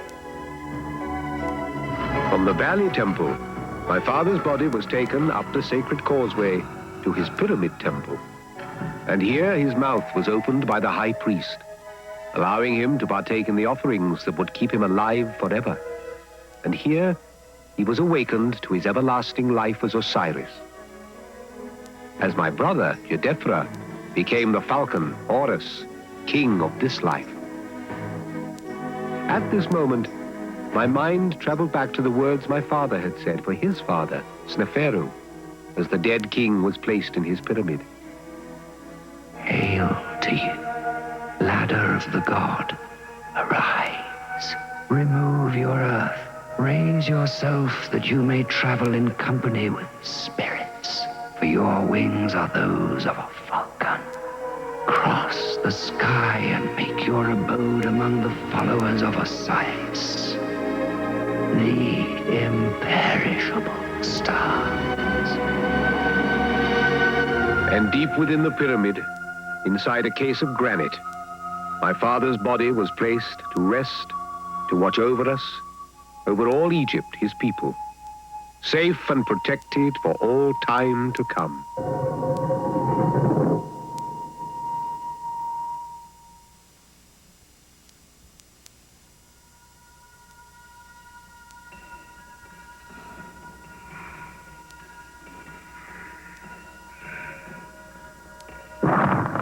Monsieur le Pourrier! Voici! Qu'est-ce que c'est? Je pense que je l'ai trouvé. Que voyez-vous? No, they didn't find anything in here. The archaeologists who accompanied Napoleon in 1798, or the Italian chaplain André Thevet, who entered the Great Pyramid in 1549, or the French explorer Pierre Bellon, who did so 2 years before that, or the Muslim caliph who sent his diggers all through the pyramid looking for the legendary treasures of the pharaohs, all came out empty-handed. Of all the tantalizing mysteries associated with the Great Pyramid, the failure to uncover any substantial evidence of its builder is perhaps the greatest mystery of all. We know this was Khufu's pyramid primarily because workmen painted the king's name in the ceiling structure of the burial chamber. The pyramid temple, which would have clearly established the name of the monarch, was totally destroyed. One of the many mysteries of the Great Pyramid is this incredible grand gallery deep in the heart of the pyramid, which leads up to the burial chamber. Our story offers a possible explanation. No other pyramid contains a burial chamber so high up in the structure itself, and no other has such an impressive way of getting there. We have the pyramid itself and nothing else. A situation tomb explorers found over and over again, which is what makes this particular tomb in the Valley of the Kings so extraordinary. This is the tomb of King Tutankhamun, a monarch of the New Kingdom's 18th dynasty, who probably died before the age of 21. Though he might have had a relatively small impact while alive, his significance in death was enormous. Of all the tombs of the Egyptian kings, Tutankhamun's was the only one to survive intact. And that was only because it was completely covered by rubble and debris from a later, larger tomb. It was discovered in 1921 by the English archaeologist Howard Carter, working under the backing of his patron, Lord Carnarvon. The treasures they found in just these few small underground rooms take up an entire wing of the Egyptian Museum.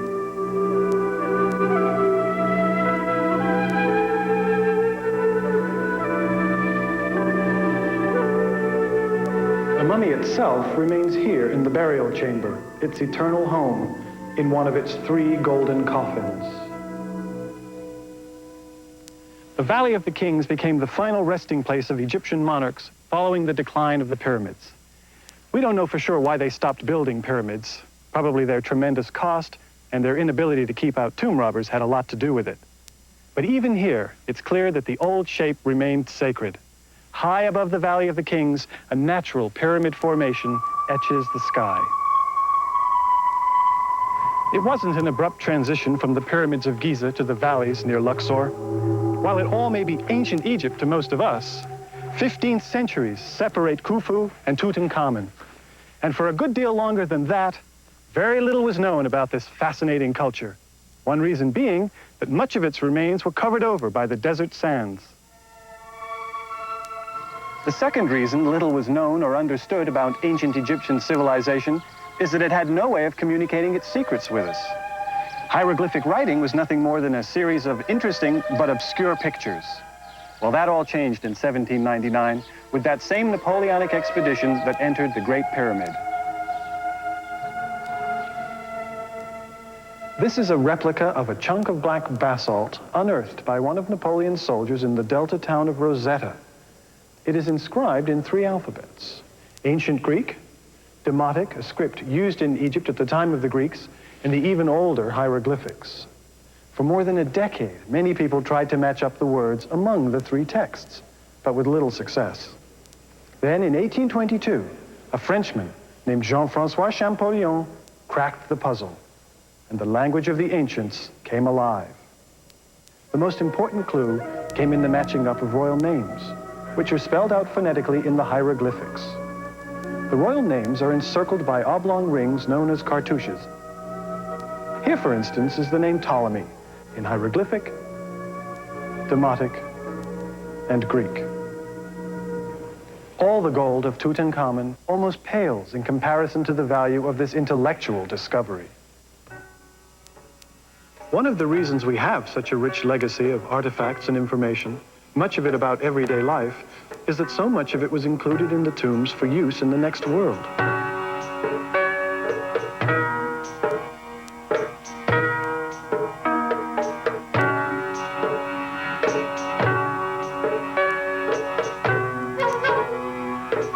This was one society that clearly believed you could take it with you.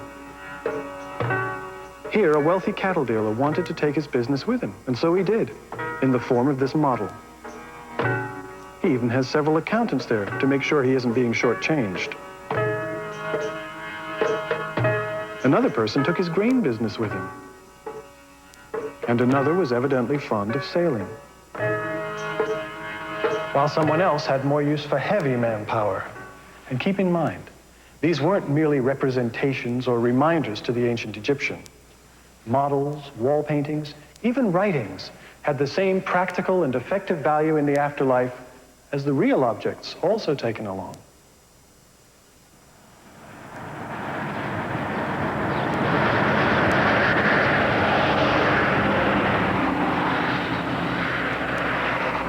So we have some answers to what this civilization of so long ago was actually like. And the search for more of them continues, as it has in earnest now for almost 200 years. Like Howard Carter and Jean-Francois Champollion, modern archaeologists and scholars from Egypt and around the world are still searching for clues to those elusive mysteries, which may lie just below the surface of the desert sand, or may remain as inscrutable as the Great Sphinx, the protector of so many tantalizing secrets over the ages. The Sphinx is part of the second pyramid complex here at Giza, which, despite the way things were going in our story, does not belong to Djedefre. He is thought to have been entombed about 5 miles to the north at Abu Rawash. Almost nothing of his pyramid remains, and it is doubtful it could have been completed in the scant 4 years of his unremarkable reign. It took a far stronger, more powerful, and long-lived monarch to build the second of these 3 mammoth structures, to inspire, challenge, and fascinate forever. Mother, will I become Horus one day, too? I do not think so, Khafra. Your brother Kawab is first in line to be king, but I am sure your future will also be great. Yes, I think it will be. One will rule a brief time only. He will be reviled in his own time and defamed when he is gone. The other will be strong and brave. He will rule for many years, and Egypt will grow even greater under him. He will do you honor and guard your sacred house of eternity. And his proud face will be known until the end of time.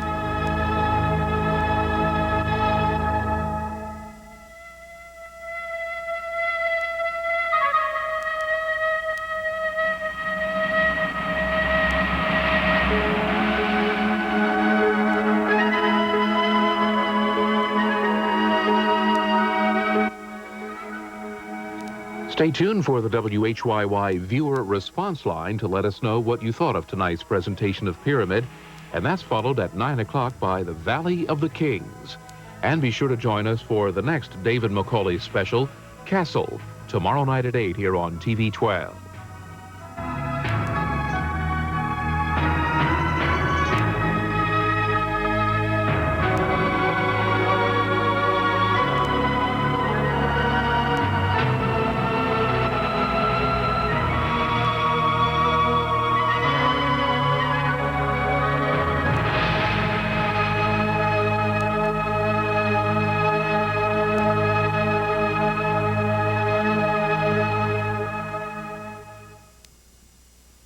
Major funding for this program has been provided by the National Endowment for the Humanities.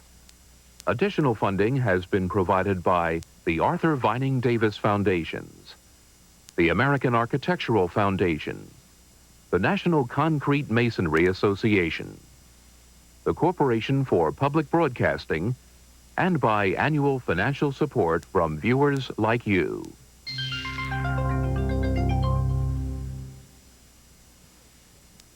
Video cassettes of this program can be purchased by calling toll-free 1-800-328-PBS1.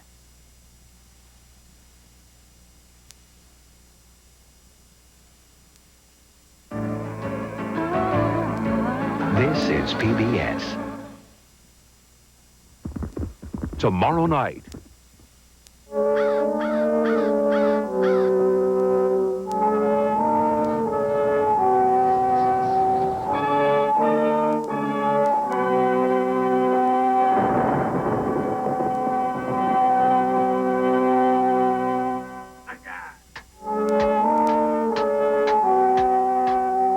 Castle, tomorrow night on public television. Penn Mutual Life Insurance Company is pleased to help bring you this program on TV 12. Penn Mutual has been providing insurance and financial products for more than 140 years.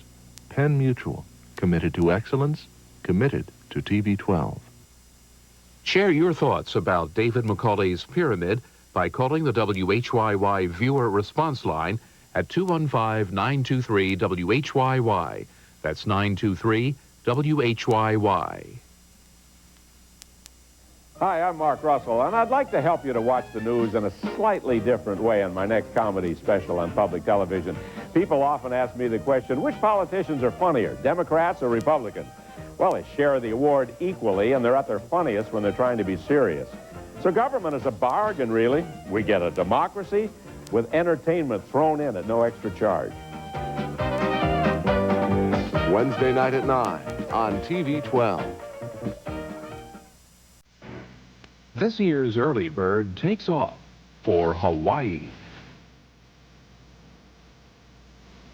Spend 6 nights in pampered luxury on the intoxicating island of Oahu, courtesy of American Airlines and Hilton Hawaiian Village. Enjoy the action of Waikiki and explore the island's rich history, culture, and scenic beauty.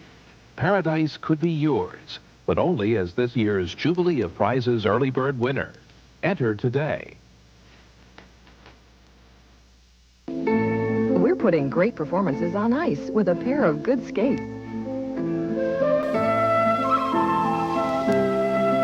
Jane Torval and Christopher Dean. They've turned ice skating into ice dancing, and now you're invited to glide along and see how they did it. Blade Runners with Torval and Dean. Grace on ice. Great performances. Friday night at 9 on TV 12. Stay tuned now as we return to Egypt for the Valley of the Kings. And that's followed at 10 o'clock tonight by The Lost Pharaoh, The Search for Akhenaten. All tonight here on TV 12 WHYY. They were built to be the eternal resting place of ancient kings. But today, these great Egyptian monuments are crumbling into dust. If we're not very careful, most of ancient Egypt's going to look like this in 25 years. Join author and archaeologist John Romer as he explores the tombs in search of what's destroying them. Take an enlightening journey through the Valley of the Kings. Next. Presentation of this program was made possible by the Corporation for Public Broadcasting and by annual financial support from viewers like you. Tennyson is Thursday night at 9 on TV 12.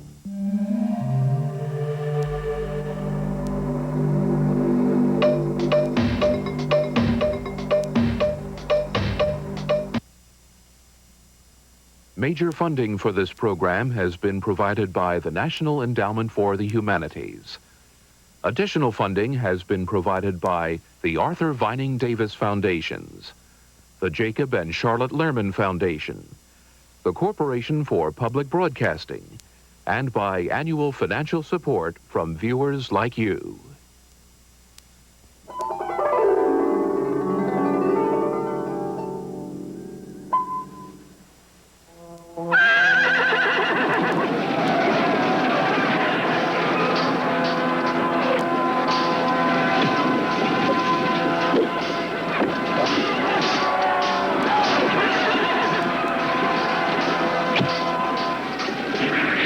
Ever since William of Normandy boldly conquered England in 1066, the Norman kings of the realm had sought to solidify their power over all of Britain. They met a particularly brave and stubborn foe in the Welsh, who steadfastly refused to submit to any English monarch. Tapestries and medieval illuminations tell of the line of kings who for more than 200 years tried without success to bring Wales into the English nation. They tell many stories of pitched battles and fierce struggle. And they tell of the coming of Edward I, a king of power and vision.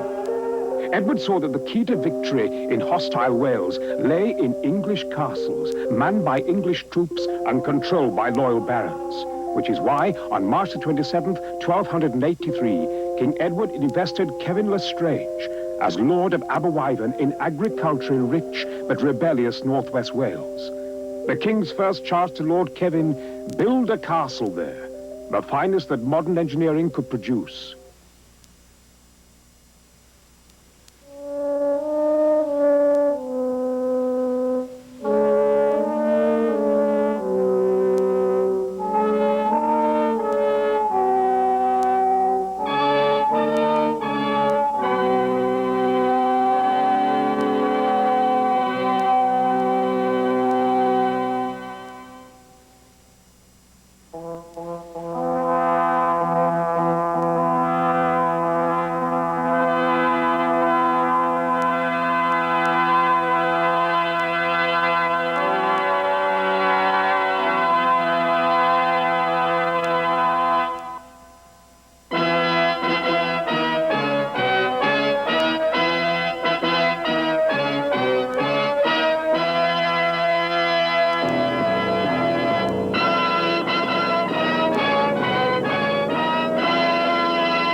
There never really was a place called Aberwyvern, or a baron called Lord Kevin Lestrange. I made them up. But the rest of the story is quite true. And here's the proof. This is the Castle Conway, built some 700 years ago. I first saw the Welsh castles on summer holidays with my parents. I found them big, dark, and mysterious. I remember peeking into all their murky chambers, running along the passages and racing up every spiral staircase, 2 steps ahead of my sister. She remembers it slightly differently. When I grew older, I often thought of those childhood experiences and romantic visions. But eventually, I began asking some basic questions.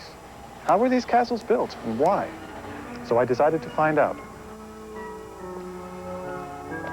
I returned to Wales to visit a few of my old haunts and a number of new ones.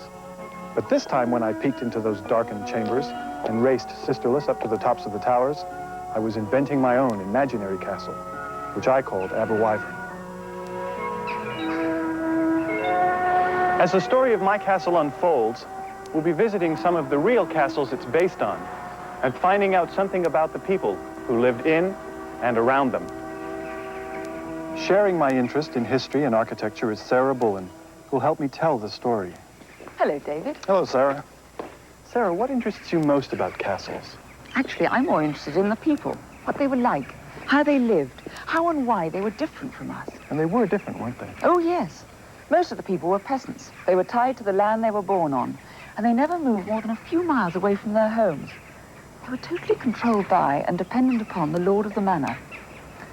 They couldn't count on anything. For instance, the land providing enough to live on. They might find themselves in political or military disputes. Diseases of all kinds were a continual threat, and there were few known cures.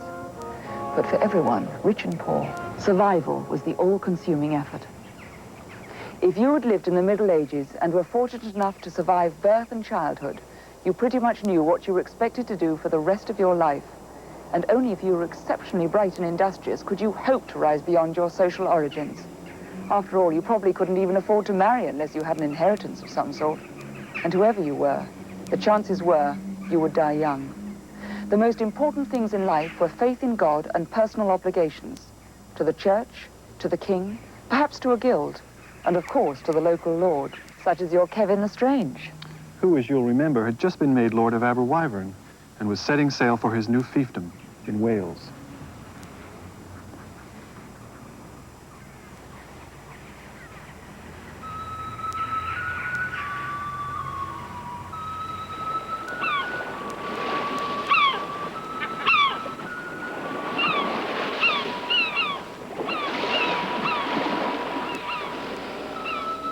We sailed to the mouth of the River Wyvern. I met there with Master James of Barrington, the famous engineer who was already at work on other castles for the king in Wales and Scotland. I hope he proves worth his fee of 3 shillings a day. An unprecedented sum. I trust you had a pleasant journey, Lord Kevin. Is the journey from London ever a pleasant one? Hardly, I dare say. Shall we begin, my lord? It is critical that we be able to command all the surrounding land and control traffic and commerce through the area. After surveying the entire area, my lord, I've decided that the outcrop of rock extending into the water provides the best natural defense. I'm sure a military strategist of your skill will agree. Right, sir. And, of course, the river provides an obvious escape route, should one ever prove necessary. Let us hope to God it does not. At the foot of the outcrop over there, we will lay out the town. And that will provide the first ring of the castle's defense? I am very pleased, Master James. Thank you, my lord. His Majesty has impressed upon me the urgency of this project. After all, we are in hostile territory. Carpenters are already building workshops and barracks. And I must say, my lord, the protection of your soldiers provides great comfort indeed. A necessary precaution. We know the Welsh are watching us.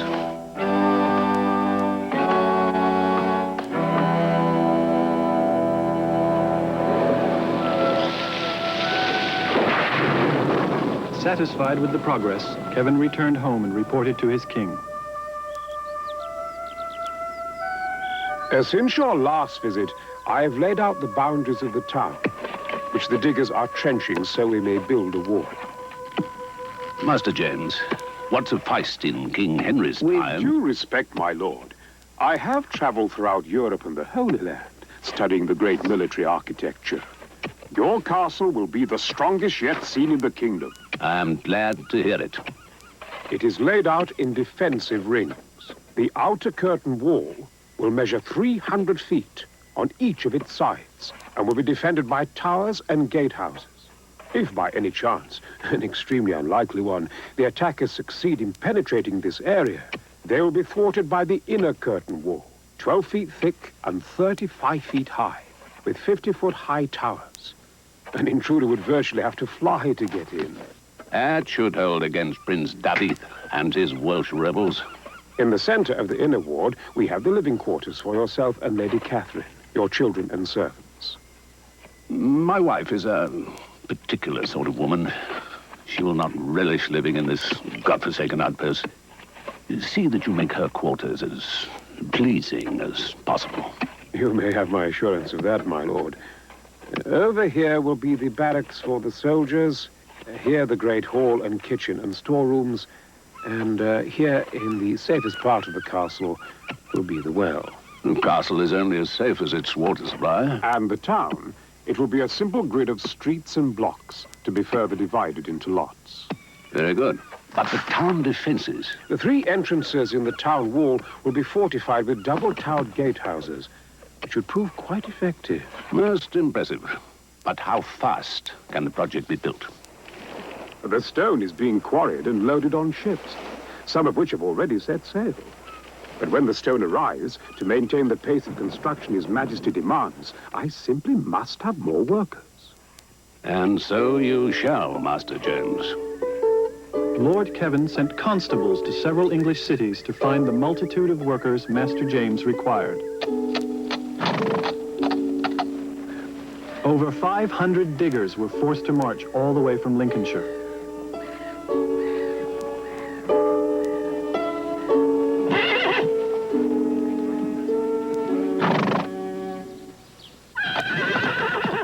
Some local officials grumbled, since they had building projects of their own to complete. But Lord Kevin's representatives spoke in the name of King Edward himself. One who was pleased to come was the blacksmith, Andrew, from the town of Chester. There are already many skilled smiths in Chester, so the call for work in Aberwyvern struck me as a fine opportunity. And with Lord Kevin's terms, I become a master straight away without paying any guild fee. It's a chance to establish myself in the new town, build a house, and start a family.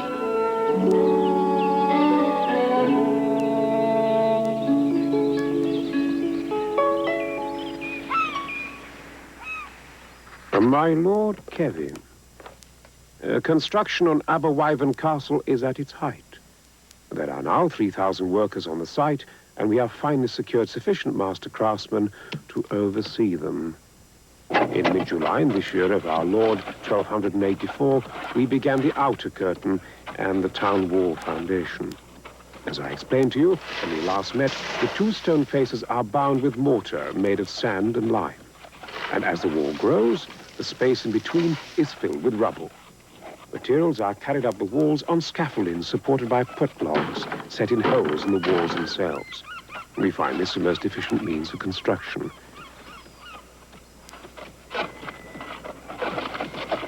We use hoists and pulleys to lift lighter materials and tools. You understand, sir, that the windows near the bottom of the walls and towers must be small enough so that an enemy soldier cannot climb through. All the windows will be protected by iron grills and can be closed off by wooden shutters on the inside. In your living quarters, your gracious Lady Catherine will be pleased to note that each window will be fitted with glass. Of course, the tops of the walls will be crenelated with embrasures and merlons.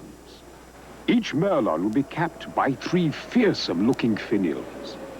I have provided for arrow loops in the merlons for your archers. With a wedge-shaped recess cut out of the stone, the archer may aim anywhere across his field of vision without exposing himself to the attackers. One of the many refinements that adds up to the greatest castle I or any other Englishman has ever built.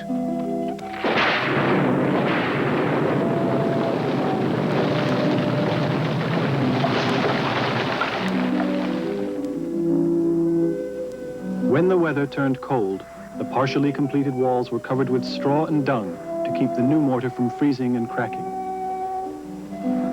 And so protected, the castle sat through the winter.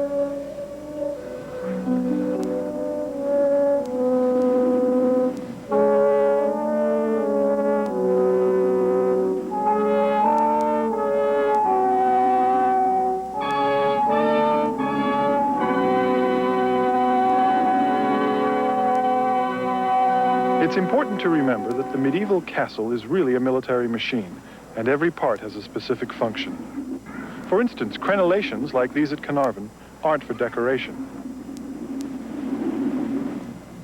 As you saw in my imaginary castle at Aberwyvern, they had a practical and deadly purpose. Just like today, I suppose the military minds of the time were constantly trying to come up with improvements. Sure. Look at these advanced arrow loops, arranged in the wall so that an archer could shoot in 2 directions from the same position. And the development of the arrow loop in the first place was certainly an improvement over having to expose yourself to the enemy's fire in order to shoot your own weapon. It's because of improvements like these that Carnarvon, built towards the end of the 13th century, is castle building at its most sophisticated. Before Edward I's time, castles, cathedrals, and other mammoth construction projects had taken generations to build, with long delays when the money ran out. Edward changed all this with his castles. He placed the financial resources of the entire kingdom behind them. He set up a bureaucracy to handle those finances, as well as planning and recruitment. He also expected his lords and barons to bear a large share of the cost. He drafted armies of willing and unwilling workers. And so, instead of taking generations, Edward's castles were built in less than a decade. The earliest English castles were motte and bailey fortifications. The motte was a high mound of earth on which stood a wooden tower. The open space at the base of the motte was a bailey, and around the top of the motte and the bailey was a high wooden fence called a palisade. During the early part of the 12th century, these palisaded earthworks were replaced by stone structures. And during the Crusades, the Europeans came up against even stronger and more impressive castles in Syria. That must have been an unpleasant shock. I'm sure it was, but they learned well from what they saw. And by the end of the 13th century, many of these Eastern ideas had worked their way into European castles, along with a number of original improvements. Such as? Well, for example, here at Beaumaris on the island of Anglesey is one tremendous improvement over earlier castle designs. You can see that the gatehouse in the outer wall does not line up with the gatehouse to the inner wall. Oh, yes. Now, should an enemy soldier get through the outer gatehouse and make for the inner ward... He couldn't go straight in. He'd have to go diagonally across the defender's field of fire. Exactly. From there, all the way over to here. Now, that bit of strategic genius was the work of one of the great architectural minds of the Middle Ages, Master James of St. George. Ah, whose namesake appears in our story. The very same.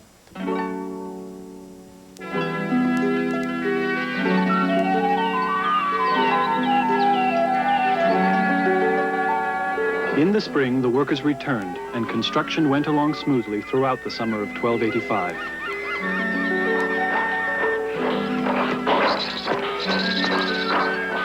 By that fall, many of the towers and sections of the town wall had reached their full height.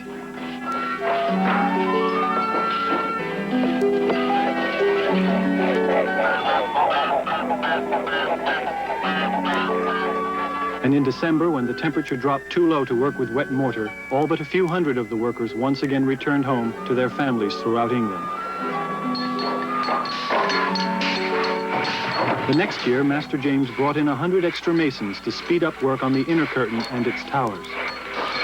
As the castle drew nearer completion, timbers were brought from the forests of Dean.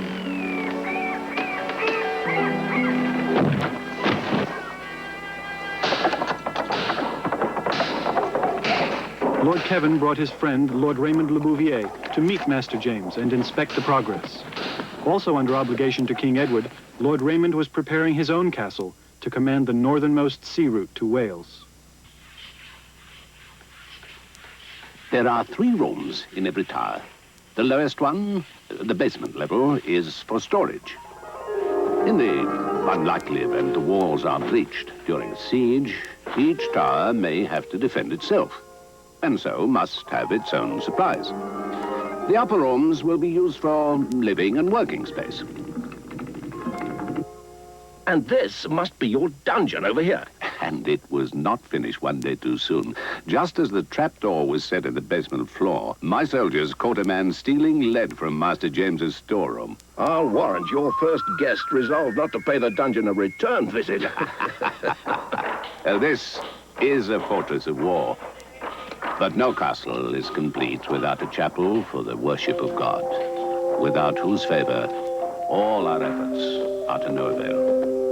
Magnificent. 2 full stories. I have scarce seen such beautiful glass, or such a noble altar. I'm deeply moved, Kevin. This way, please, my lords.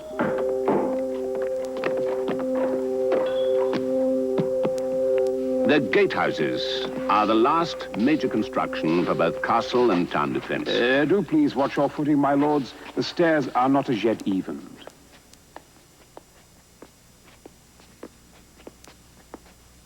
Since the gatehouses are most vulnerable, I had to design them with great care. First, a heavy timber portcullis can be lowered to block the entrance. And beyond that, a set of wooden doors which cannot be opened when the drawbar is slid into place. Arrow loops in the towers allow the archers to rake and pepper the area. And then, of course, there are murder holes cut into the ceiling, through which soldiers above can attack any intruders in the passageway. But that would imply that they could even reach this point. Rather difficult, because the gatehouse defenses begin with the drawbridge. The inner end is weighted, and when supports underneath are removed, that end swings down into a pit, lifting the other end high above the moat. Most efficient. And now, my lords, the inner ward, the very heart of the castle. The barracks building is 2 stories high, with a slate roof. Heaven knows we have plenty of that around here. The frame is erected first, and the spaces between the timbers fill with wattle and door. The soldiers will live on the 2nd floor, and the basement is for stables and many of the castle's weapons. And over there is the armorer's shed. It's been quite a sight seeing these buildings going up around the ward, taking the place of our old huts. Those are top rooms, of course. They're for the Lord and his lady and their noble guests. But even the dogs have the finest of accommodation. I mean, look at them kennels in the east corner. And next to that is the mew for Lord Kevin's prized hunting birds. Everything's been thought of. In the castle, you no longer have to go out back when nature calls. There's garderobes built right into the walls. There's a round hole cut into the stone slab, leading right straight down to the cesspit below. Though I'll admit the garderobe isn't the most comfortable place on a cold winter night. Your great hall will be here. I placed it in a corner of the inner ward so that only 2 new walls will be required.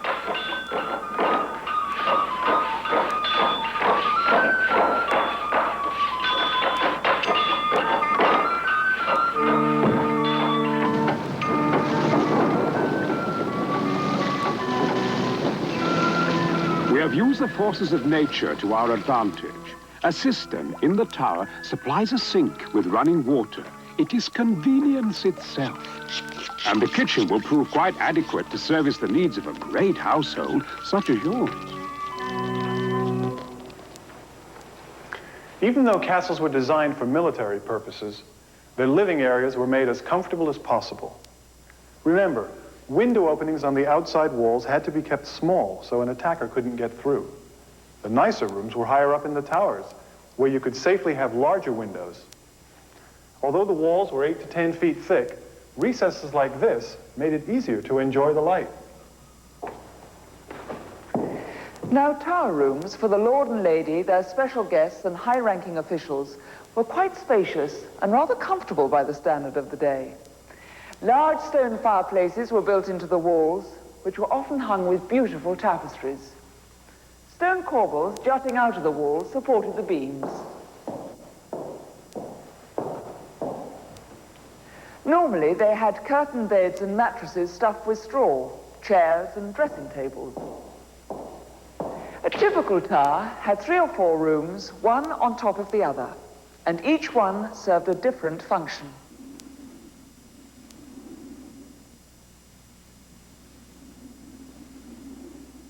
But the most important room in any castle was the Great Hall. This was where they congregated, ate, socialized. We're in the Great Hall of Penshurst Place in Kent, one of the few well-preserved halls in all of Britain. The Great Hall at Aberwyvern would have looked something like this. For meals, the Lord, Lady, and their important guests would have sat at the higher table. Everyone would sit on one side so that the servants could serve more easily from the other. Everything except soup and sauce was eaten with the fingers. Bowls and even wine cups were shared with the person sitting next to you. That must have made good table manners essential. Oh, protocol was quite rigid. A medieval Emily Post wrote, "Wash your hands in the morning and, if there is time, your face." Which is exactly what I tell my daughter. Use a napkin and handkerchief to wipe your mouth, not your hands. And eat with 3 fingers only, and don't gorge. Don't pick your teeth with your knife or wipe your hands on the tablecloth. Well, it sounds like good advice. Don't butter your bread with your fingers. But there are so many rules to remember, it could make you lose your appetite. And don't spit on the table or over it. I wasn't going to. I should hope not. After the meal, the entertainment began. Musicians performed on lutes or harps. There were jokes, stories, epic poems, and historical tales. Children listened to legends and fables. There were tables for backgammon, chess, or dice. And when the weather was good, one could go outside for bowling or falconry. In bad weather, everyone gathered around the fire for warmth and to ward off the gloom. By the standards of the day, castle residents lived in luxury, especially when you consider the lot of the Welsh peasants. They lived in meager wooden shacks, slept in crowded communal beds, and often finished up the day cold, hungry, and exhausted from so many hours of strenuous labor. Now, not all the people of Wales were peasants or lived in poverty, but for the most part, their standard of living hardly matched the castle life. But there was another way of life, somewhere between these two extremes, that was growing and becoming the most influential force in medieval society, and that was the life in the towns. We're inside a restored medieval house at the Weald and Downland Open Air Museum in Sussex. Because they were built of wood and not stone, buildings this old are rather rare and hard to find. This is close to what the interior of a craftsman's or shopkeeper's house in Aberwyvern would have looked like. This is a timber-framed structure, and the spaces between the uprights are filled with wattle and daub. Wattle is a woven lattice of sticks which is covered over on both sides with daub, a mixture of mud, cow dung, and straw. A stone in the center of the floor served as a hearth for heating and cooking, and assured the constant danger of fire. These houses, like the castles and rural huts, were damp, draughty, and often overcrowded. There was no glass for the windows, and the running water we saw in the castle was unheard of. Keeping clean was a continual challenge. So was eating well. Diets were unbalanced and not very nutritious. The water wasn't always sanitary, making the threat of deadly disease even greater. But despite all of that, so much of what we now see in Western civilization begins here, in the medieval town. It had its own set of municipal laws, its own guilds to regulate crafts and trade, and its own elected officials who were usually the leading merchants. Merchants, shopkeepers, and other members of this new middle class were fast becoming a force to be reckoned with. King Edward, in his time, worked closely with this force for mutual benefit. Sheep could be raised in the hills around Aberwyvern. Wool was a lucrative trade item. It could be sheared, carded, woven, spun, and dyed there, then sold either in England or in Europe for a handsome profit. An enterprise like that would need a town to support it, and this naturally gave the king added incentive for his military campaign in Wales. While the strong stone walls, low taxes, and the promise of a better life gave many common people their own incentive to settle in a place like Aberwyvern. In October of 1288, more than 5 years after Master James set out the first boundary markers, Aberwyvern Castle was finally completed. The entire outside of the castle was whitewashed, making it look as if it had been carved from a single gleaming piece of stone.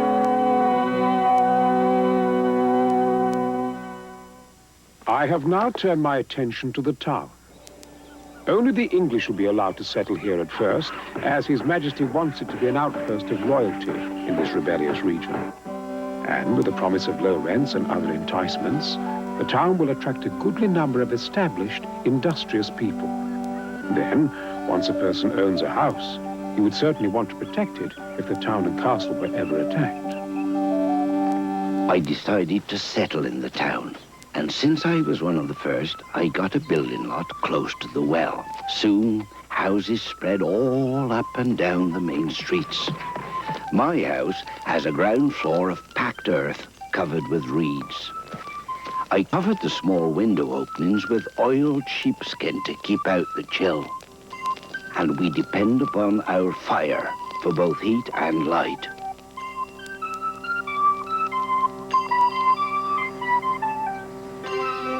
Trading in wool's been strong in Europe, they say. And the hills outside of town are covered during the day with Aberwyvern sheep.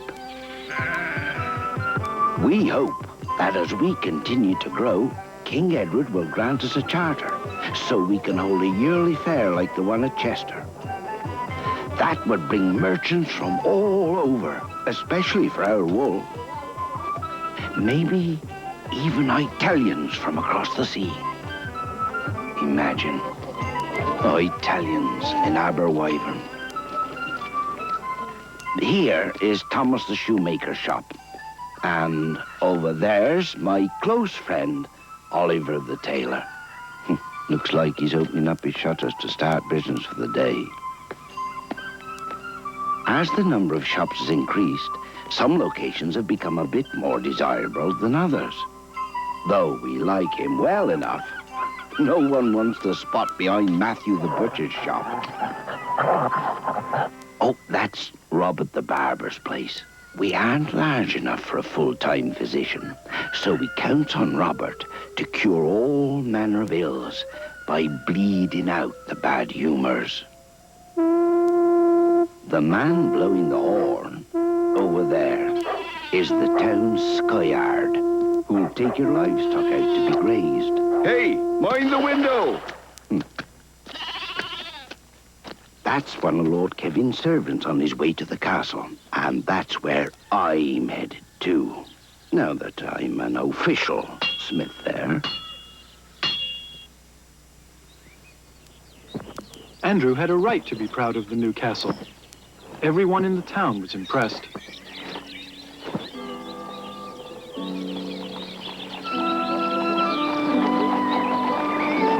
But whether the elegant Lady Catherine would be impressed when she arrived was another matter entirely.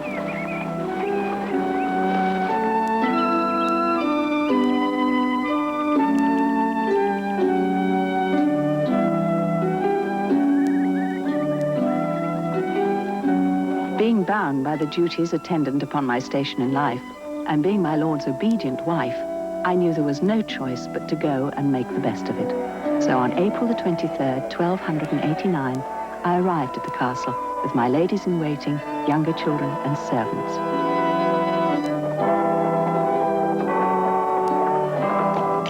For much of our married life, I've been away fighting, wherever my king needed me. So Catherine has learned to manage the household on her own. She is as important to the proper functioning of our family and property as I am. Master James and my lord spent 6 years making the castle the strongest in the land. I've set myself to work making it as elegant and comfortable as a castle can possibly be. I insisted that Master James install fireplaces in every room of our living quarters, even though it was costly. I think it much to the family's benefit to relax in these smaller, warmer rooms, away from the drafts and noise of the great hall, particularly in the winter when everyone is cooped up inside.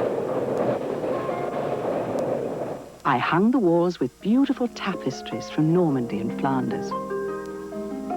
And I also brought our collection of books from which the tutor Philip teaches our children. I set a great store in education. I oversee the training of our own soldiers, and when there's time, I often join them for riding or hunting.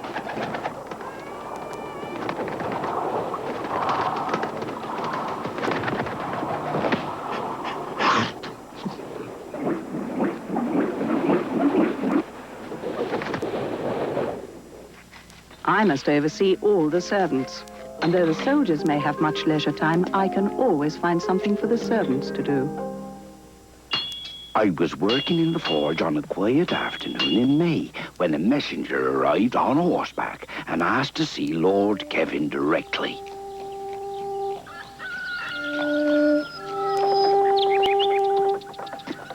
His message? King Edward was coming for a visit in just a few days. Our household has been thrown into a frenzy of preparation. And as I think back longingly to those glittering visits to the royal court, I am determined to make His Majesty's stay one that will not soon be forgotten. First, there is the matter of cleaning the castle. All of it. Then, accommodation.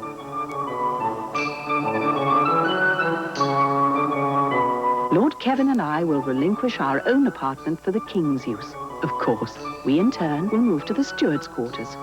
He to the chamberlains, the chamberlain to the marshals, the marshal to the butlers, and so on.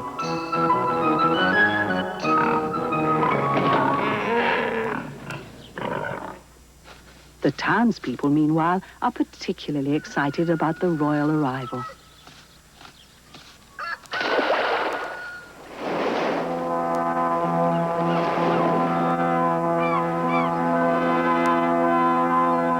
King Edward is making his entrance through town so that we can all catch a glimpse of His Royal Highness.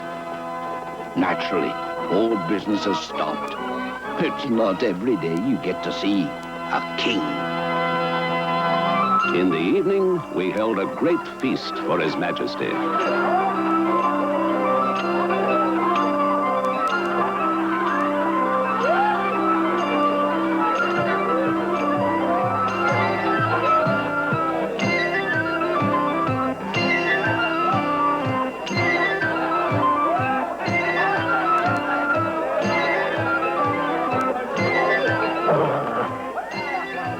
purpose of the King's visit is not entirely social, though the Welsh countryside has been relatively quiet of late. The King warned me that Prince Dafydd of Gwynedd is raising an army for an assault on all the English strongholds in Wales. His Majesty and I discussed strategy long into the night.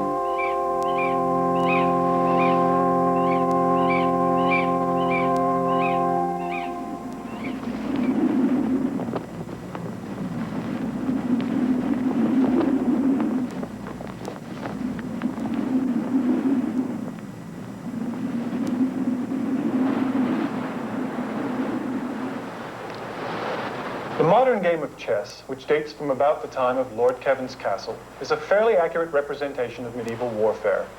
Battles were usually small by modern standards, and the real-life ratio between knights and their aides and squires, or pawns, was pretty close to what we see on this board. Check. Just as in the game, killing your opponent wasn't so much the object as cornering him and leaving him without options. Which I just did. Checkmate. So you did. Let's get back to the real thing. This is Harlech, one of Edward's castles that actually went through a bloody siege. In those days, this was the dry moat. And in order to reach the gatehouse, you climbed the causeway and crossed the drawbridge. Very much the way I placed it at Aberwyvern. The whole concept of castle construction was to give the defender every possible advantage. And that began with the high ground on which they built. If there happened to be water or mountains too, so much the better. Even today it looks impregnable. And during the rebellion of 1294, only 37 men held off an entire army here. The first defense was the drawbridge. It spanned the moat and connected to the end of the causeway. There were weights under this end. And when the supports were pulled out, this end dropped down into a pit, and that end swung up. But even if you could get across the moat, where the bridge was up, it became a solid door. That's right. And there were also soldiers on either side of the gatehouse and above the main entrance. Oh, yes, I see. They were also protected by heavy wooden doors. And behind each pair of doors was a heavy oak drawbar, which slid across here and into that slot over there. A portcullis slid up and down in these grooves. Arrows could be shot through here. A second portcullis was here, a second pair of doors was here, and another drawbar across here. Now, if for any reason an attacking army was able to break through the gate, Sarah, you be the Welsh army and attack my castle. I don't know about that. So it's to be English against Welsh again, is it? Just to make a point, for the sake of history. I think I'd rather have your part. David? I'm all ready for you. I think I know how the Welsh must have felt. Of course. All right, now, come on forward, pretending you've made it over the drawbridge and through the outer gate. Assuming I could. And Master James was trying to make sure you couldn't, but let's say you did. Very well, I battered my way through the door. So you have. And as soon as you did, I dropped the portcullis behind you. Now you're trapped between two portcullises, and my archers can get you through the arrow loops. Checkmate.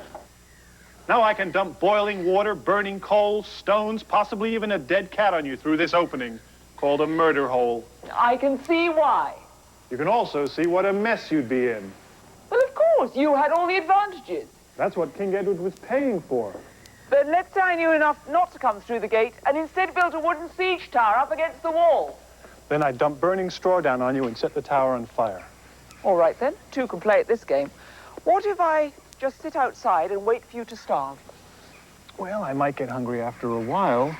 But don't forget, I've got reinforcements on the way. Then let's say I dug a tunnel under the castle wall and came in by surprise. You'd be a very good general, Miss Bullen.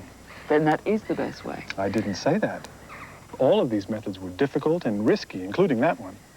But the fact that they were even tried says something about the tremendous strength of these castles.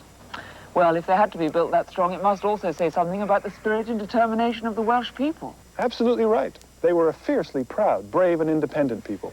And any English monarch who forgot that did so at his own peril.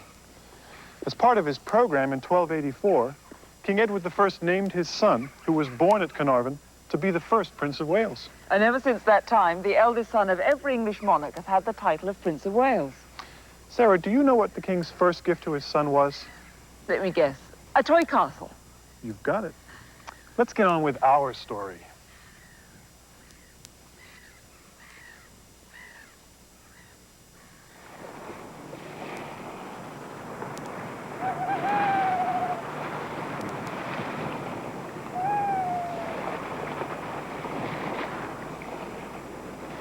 Throughout the night, Lord Kevin's soldiers stood watch from the highest towers, while merchants, craftsmen, and farmers took turns manning the town wall.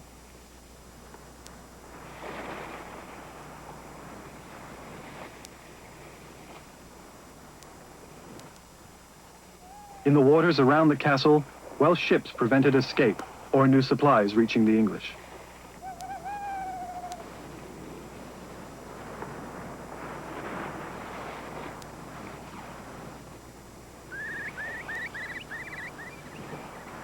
And as the first light of dawn broke over the mountains, Prince Davith and his troops grimly marched toward Aberwyvern.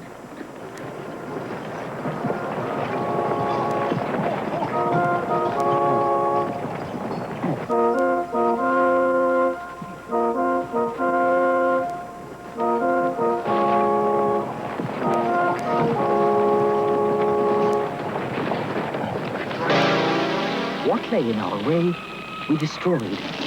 The flour mill, the livestock barns, farmhouses. I ordered all the grain fields put to the torch. No longer will we suffer the presence of the cursed English in our land.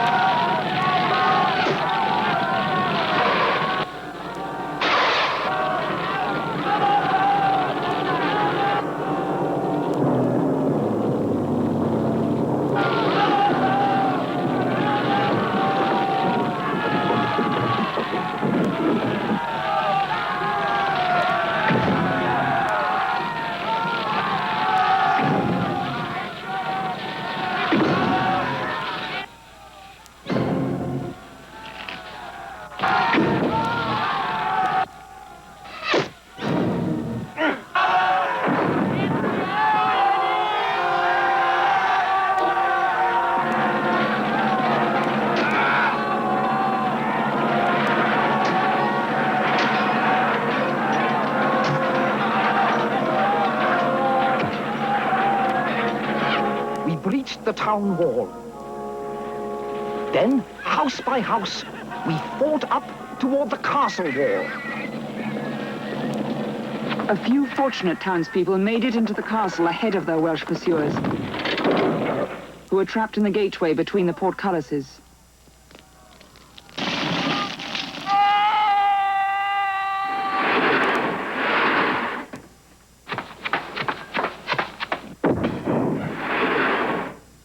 From high atop the gatehouse tower to the inner ward, Lord Kevin watched the destruction and slaughter. If I could only send forces out to help the brave townsmen on the front line. But if I leave the castle without defenses, the whole siege will be lost. And with the Welsh army closing in, I cannot open the gates for any more people escaping the carnage. But now, the battle has come to us. Outside the castle walls, Davith's men assembled in force, preparing their siege towers and catapults. Inside the castle, archers stood poised, ready to unleash the first wave of arrows as the attackers came within their range.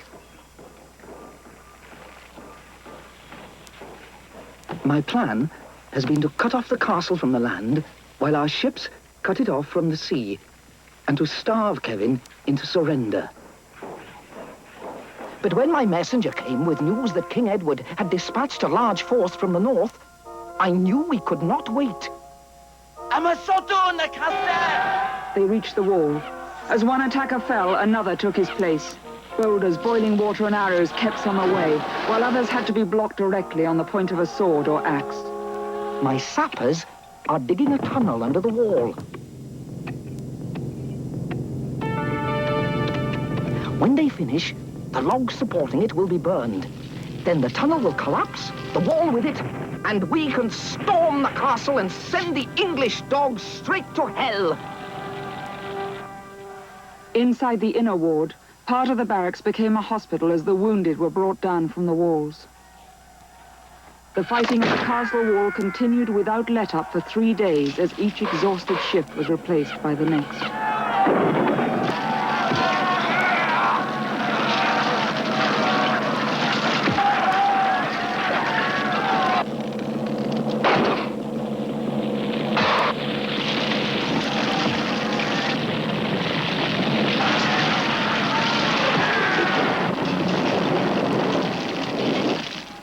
This morning, news has reached me that the troops of King Edward are less than a day away. Now we must make our final move. I am ordering the tunnel burned.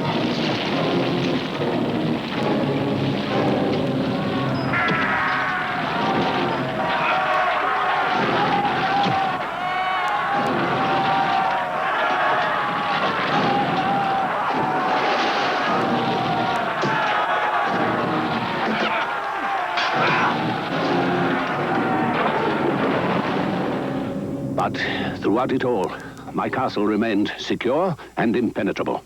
And the wall over the sappers' tunnel proved too strong and thick to fall. The Welsh attackers have done their worst, but they were no match for our castle's defenses.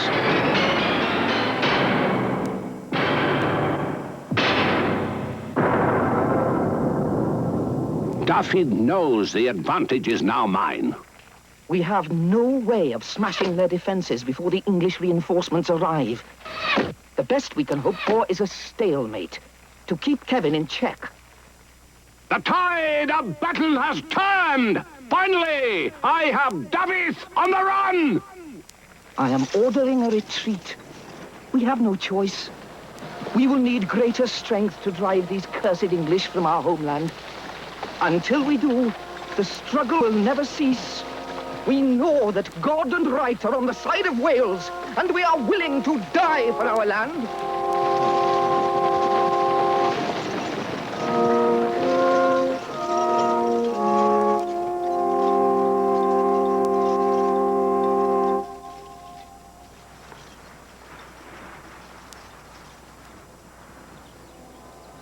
There were more battles over Aberwyvern, but in the years that followed, Welsh families began to take up residence outside the town wall.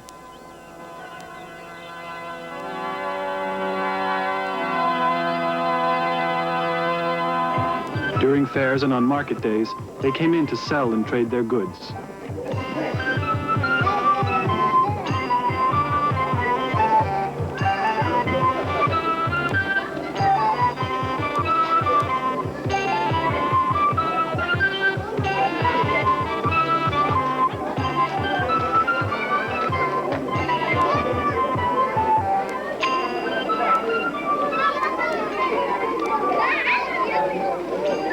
Eventually, Welsh and English lived side by side, and the town became too large for the wall that enclosed it.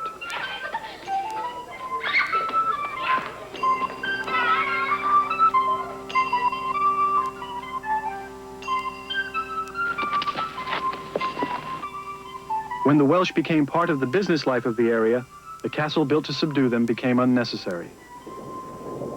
Thus, the full measure of King Edward's victory wasn't achieved until almost 200 years after his death.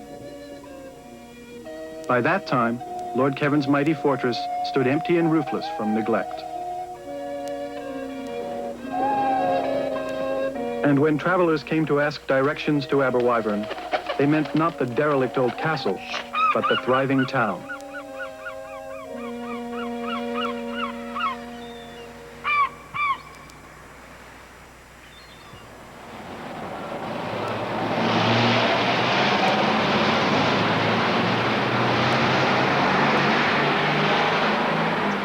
There weren't many castles built in Britain during the 14th century. There was neither the resources nor the need. Wales was successfully, though reluctantly, brought under English rule, and the next steps had to be economic and social rather than military. The great age of English and European castle building was, for the most part, over.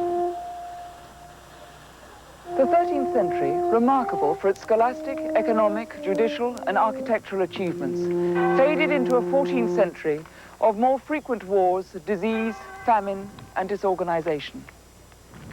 By the end of the 1300s, the European population had been cut nearly in half by an enemy the people of the Middle Ages dreaded far more than all the armies the most powerful princes could muster: the Black Death.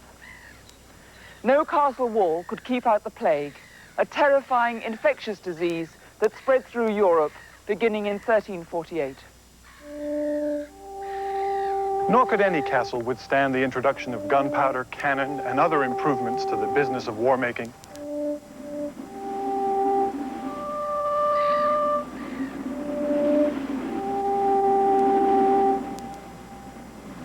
So Edward's castles were abandoned and ignored, except by local builders who used them as quarries for stone.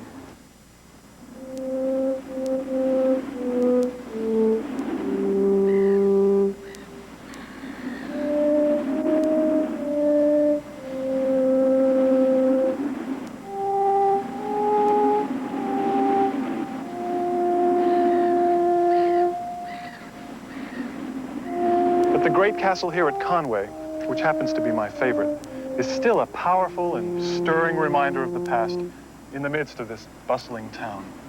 I can't help thinking that in the nearly 700 years since Edward's time, so much has changed. Methods of warfare, outlooks on life.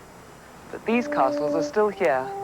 I wonder if anything in our own civilization will last as long.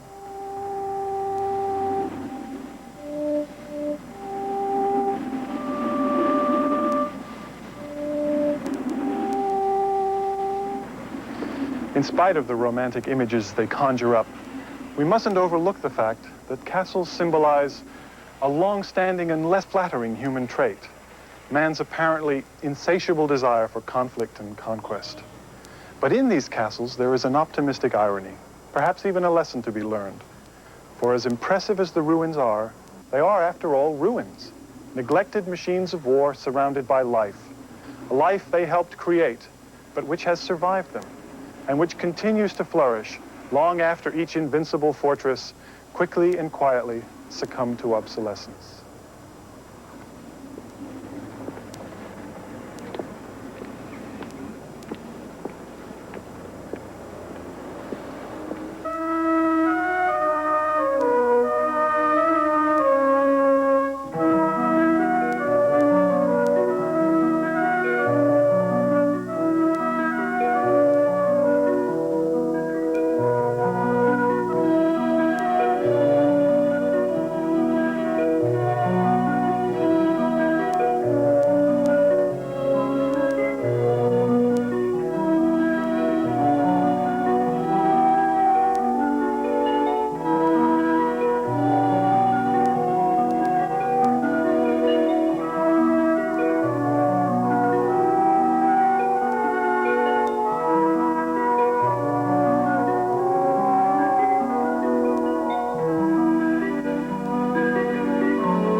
We'd like to know what you think of David Macaulay's Castle, so stay tuned for the WHYY viewer response line to let us know. That's followed by the Ghosts of Cape Horn. And be watching for our final David Macaulay special of the week, Cathedral, tomorrow night at 8 here on TV 12.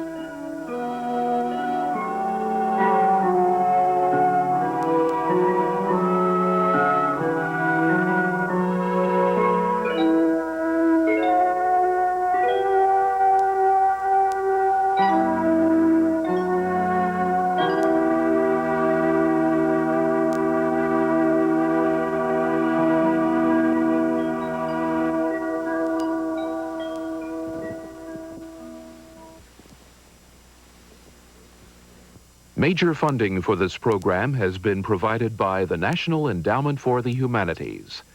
Additional funding has been provided by the Arthur Vining Davis Foundations, the Jacob and Charlotte Lehrman Foundation, the Corporation for Public Broadcasting, and by annual financial support from viewers like you.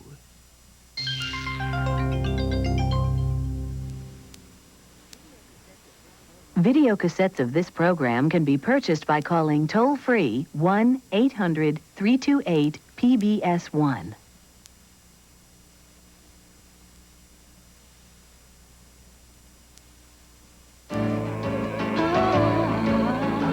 is PBS. Tomorrow night. They are so enormous and so obviously dangerous and expensive to construct that we have to ask, how were they built? Yes, and why? Because though they are marvels of engineering, that alone doesn't tell us the story about Gothic cathedrals. Cathedral. Tomorrow night on public television. Share your thoughts with us about David Macaulay's Castle by calling the WHYY viewer response line at 215-923-WHYY. That's 923-WHYY. Enjoy the warmth of summer as you dine al fresco with this fabulous set from Waterloo Gardens. Featuring 6 chairs, a market umbrella, and an octagonal table, this teak ensemble will see you through many summer seasons to come. And experience the joy of cooking with gift certificates to Fonte's Gourmet Cookware Shops. 10 lucky winners will choose from over 8,000 specialty items at any one of their 4 fabulous locations. Culinary delights, just part of this year's WHYY Jubilee of Prizes sweepstakes. Enter today.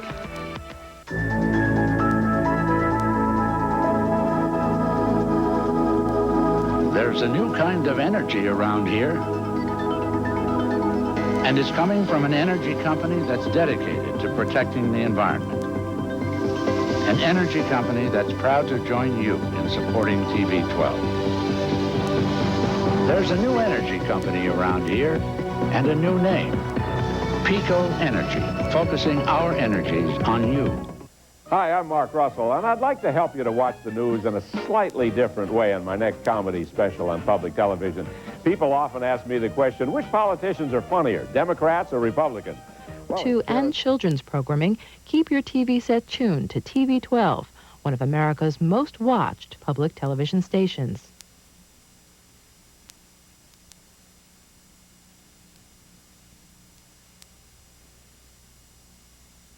Major funding for this program has been provided by the National Endowment for the Humanities.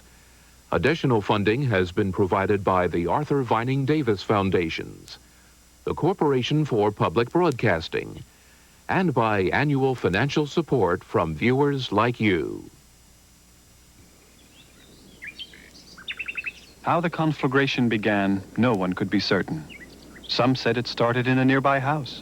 Others claimed a spark, borne by the wind, ignited rotted timbers in the roof. Whatever the cause, the skies over Beaulieu were soon filled with the acrid smell of death as fire consumed the proud cathedral. Fanned by strong winds, the flames leapt heavenward, as if mocking the sacred structure they destroyed. Huge rafters snapped like twigs, blazing beams fell, stones split, and molten lead cascaded down like water. The people gathered outside and mourned the victims, who included young Pierre. He had come to them only 2 weeks before to enter the church school, and they mourned as well for the loss of their most cherished relic, the veil of the Virgin, one of the holiest objects in Christendom. What had they done to cause God to punish them so? Suddenly, out of the ruins of the choir, a slight movement caught every eye. A gasp was heard as the unmistakable form of Pierre emerged from the crypt, and in his hands, incredibly, the veil. A miracle, the people proclaimed. You have saved the holy relic. No, Pierre replied. It has saved me. Awestruck by this sign of divine power, the people of Beaulieu committed themselves to the building of a new cathedral, larger and more inspiring than any in the land, a fitting palace for the kingdom of God on earth.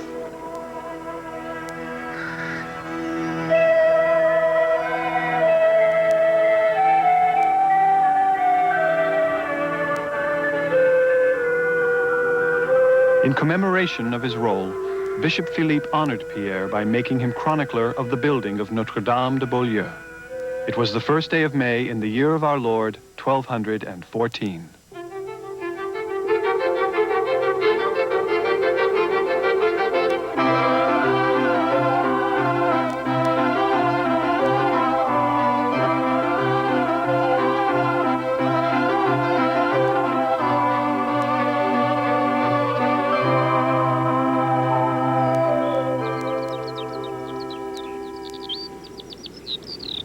These are the fields of northern France, in many ways unchanged since the Middle Ages. Imagine with me living in France 700 years ago and setting off on a pilgrimage to perhaps the most famous place of worship in the world, Chartres Cathedral.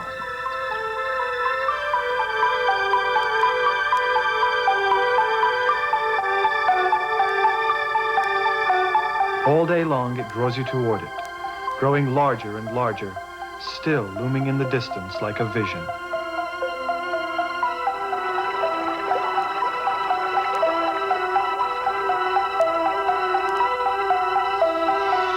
Overcome with emotion, you are certain that this must be the most splendid place on earth. This must truly be the palace of God. Just as it must have been in the 12th century, Chartres remains an incredible sight. Chartres was built by people very similar to those of Beaulieu, and although the story of Beaulieu is made up, it is based on many of the cathedrals we'll be seeing.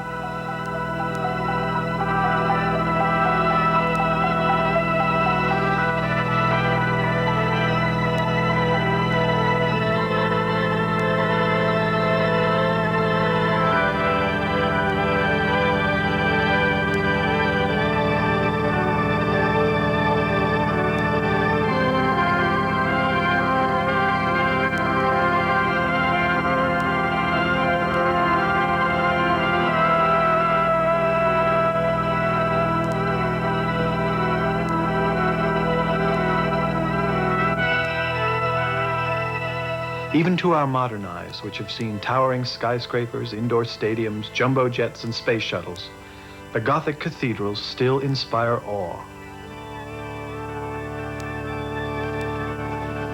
There's no other word for it. They are so enormous and so obviously dangerous and expensive to construct that we have to ask, how were they built? Yes, and why? Because though they are marvelous of engineering, that alone doesn't tell us the story about Gothic cathedrals.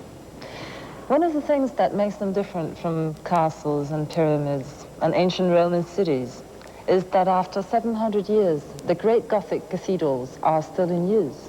And for their original purpose.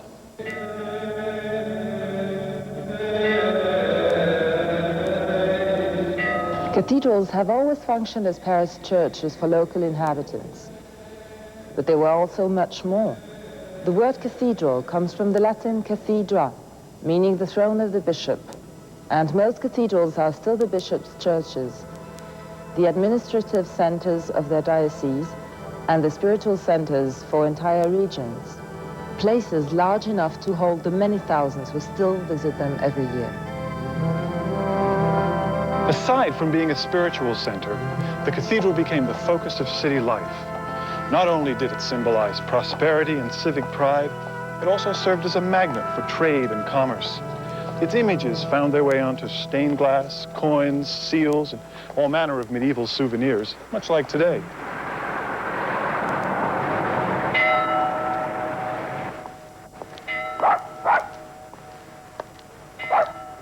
If you lived in the Middle Ages, almost since birth you would have been taught that God was the most important force in your life, and that everything around you, the change of seasons, the sun and the rain, the sowing and reaping of your crops, even war and famine and untimely death, all of this was merely the working out of God's plan. Heaven and hell were real, just as real and literal as the wind and the cold, the fields and the animals.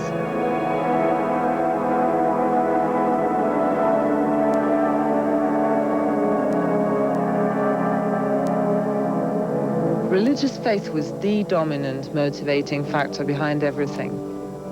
The church brought you into the world, and it took you out of this world and into the next.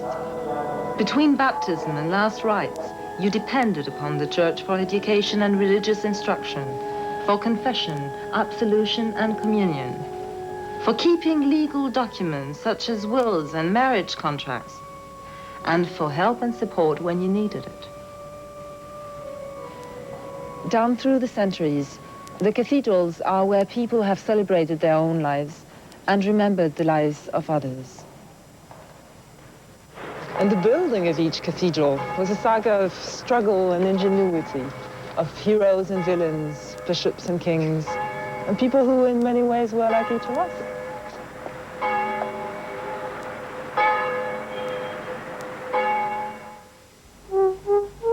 No one knew from where the money for the new cathedral would come, but Bishop Philippe assured us that God and the good people of Beaulieu would provide. As always, he was correct. When, in 1215, His Grace returned from the Lateran Council in Rome, he greeted the chapter with a glorious report.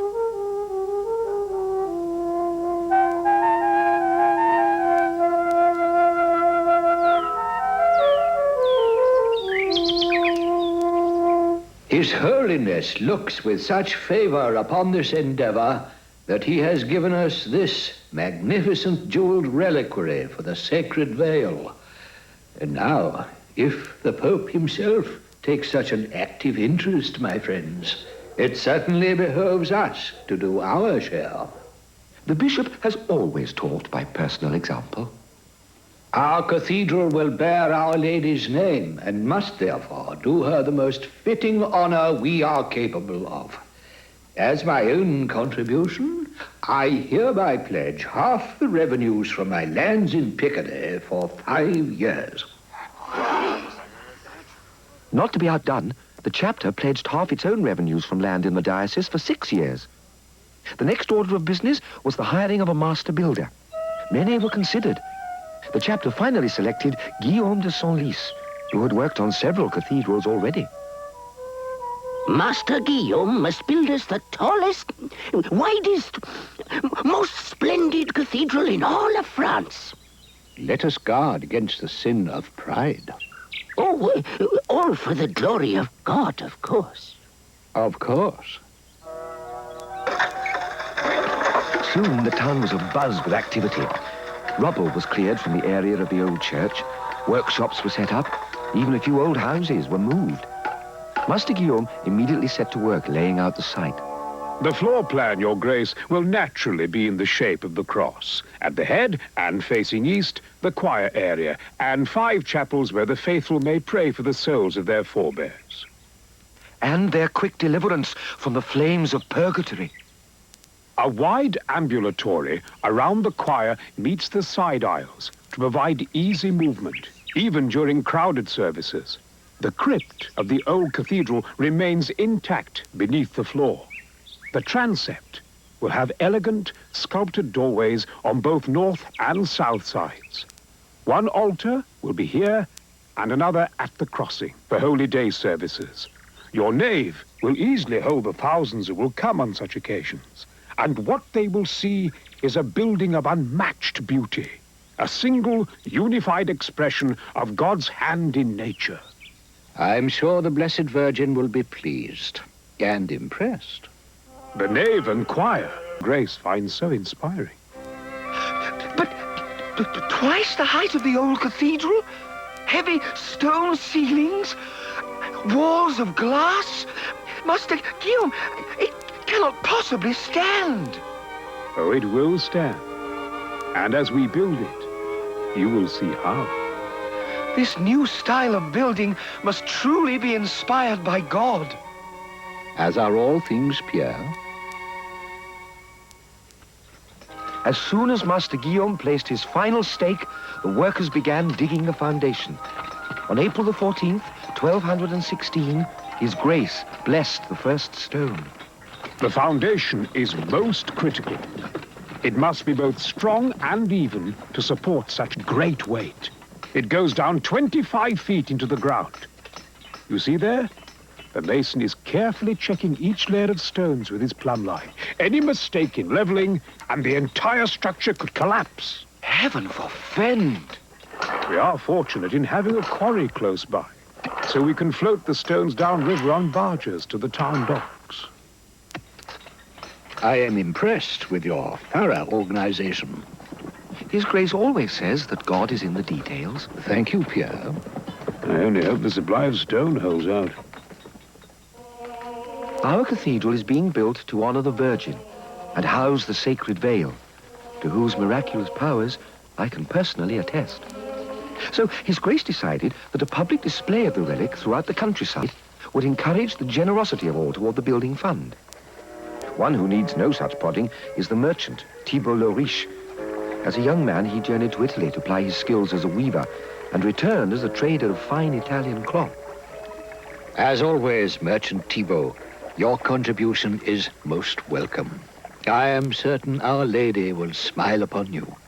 She always has. It is only fitting that I show her thanks for my successes. So much progress has been seen these past several years. But Master Guillaume's design is still a mystery to me. It seems he is building no walls at all.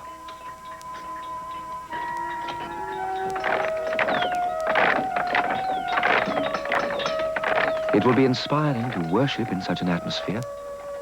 I only wonder what will keep it all from crashing down upon our heads. But Bishop Philippe has seen the new building style in Paris and has faith in Master Guillaume. Ingenious. God will reward your most noble work. But will he also find me enough stone? I've told the dean supplies in the quarry are waning already. God always provides. Thank you, Pierre. Every season brings new wonders. I am now Father Pierre. Master Guillaume throws himself into the completion of the choir with fervor incredible to behold. Who would have expected such progress in less than 20 years?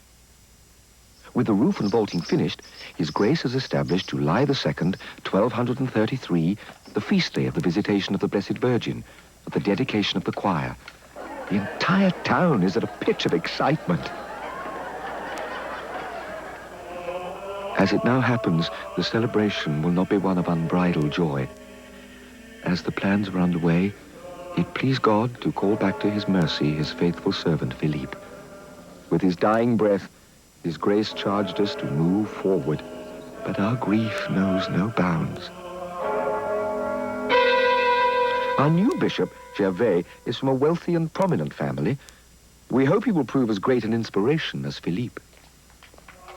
With neighboring bishops and the Archbishop of Reims, he presided over the dedication of the choir. We hope the cathedral will help guide people along the one true path to God. Bishop Philippe was entombed among the past bishops and the sacred remains of Saint Etienne de Beaulieu. And it is only fitting. Were it not for His Grace, this cathedral, now nearly half complete, would still be no more than a dream. We're in the Royal Abbey Church of Saint-Denis, just a few miles from the center of Paris. This is the royal burial place of French kings and one of the most important religious centers in all of France. This is also where the Gothic style began. Saint-Denis was the passion of its greatest abbot, Suger, who was born in 1081 and became one of the most influential clerics and statesmen of his time. It was his dream to build a church where worshippers could actually feel the presence of God. And to Suger, God's presence meant light. Here in the choir of Saint-Denis, Suger brought God's light into the church. Suger didn't invent the stained glass window. He simply used it on a scale previously unknown. This entire area is virtually enclosed by a beautiful curtain of glass. The choir, the ambulatory passage which allowed movement around the choir, these elegant radiating chapels are all part of Suger's vision. And this unity of design and structure became the essence of Gothic architecture. Compare Saint-Denis to the Romanesque churches of the time. We see heavy, castle-like structures with small windows and massive walls. Next to these buildings, Suger's church, with its delicate, light, glass-filled walls, must have seemed a miracle. For as Pierre asked, how could such a building be supported by walls of glass? Well, the answer is, it couldn't.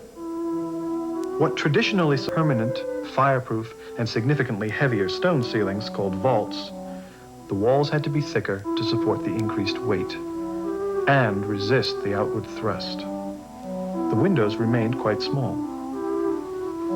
In later buildings, this is at Amiens, one of the tallest cathedrals in the world.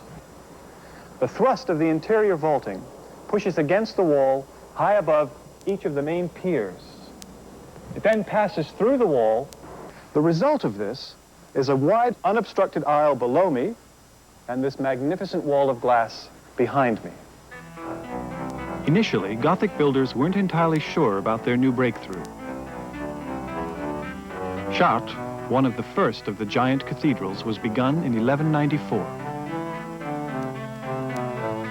It has massive buttresses, each weighing over 2 million pounds. The flying buttresses, on the other hand, are rather timid. The builders of Chartres were taking no chances. At Bourges, built almost as early as Chartres, we see long, delicate flying buttresses that much more gracefully support a building of comparable size. Far less light is blocked by structure.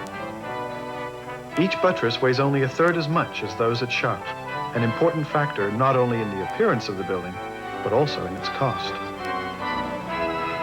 Moving stone from great distances, hauling it to the site, and then lifting it to these extraordinary heights meant that economy in design was essential. It was possible, however, to take that economy a little too far. In 1284, there was a collapse at the just completed cathedral at Beauvais after the nave had reached a height of 150 feet. The transept and choir are all that remain. But for the most part, the medieval builder was extremely careful and knowledgeable. He used his own building as a model, checking each part as it was finished. An example of the builder's knowledge is to be found in the use of ornate stone pinnacles like these here at Amiens. For centuries, people thought they were merely decorative, but as it turns out, their weight helps the buttresses to do their jobs more effectively.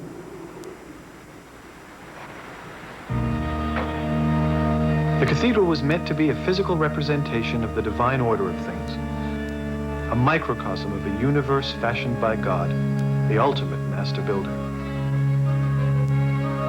Nowhere is this better seen than in the perfect proportions of the west facade of Notre Dame in Paris.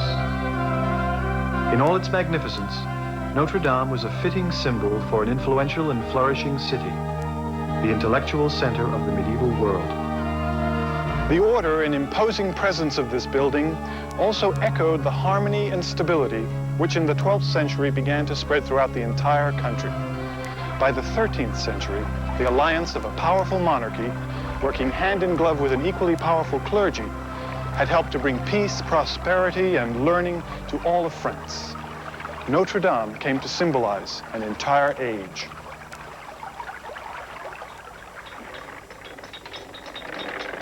Every day there is new progress. Master Guillaume works himself at a furious pace, yet says he could move faster still. Oh, Pierre, I am continually slowed by the lack of materials. If the bishop wants his cathedral finished in our lifetime... Master Guillaume is always complaining. Does he think money simply materializes out of thin air? With due respect, Your Grace, perhaps if you would set an example by donating some of your revenues, as did Bishop Philippe, according to the traditional formula... That is no concern of the chapter. I would be telling an untruth if I said that relations between the chapter and the bishop were warm and cordial. But God in his wisdom has sent Gervais for a reason, and it is not mine to question. Still, I would be telling an untruth if I said that he is not sometimes a trial. Brother Pierre! Becoming, Your Grace.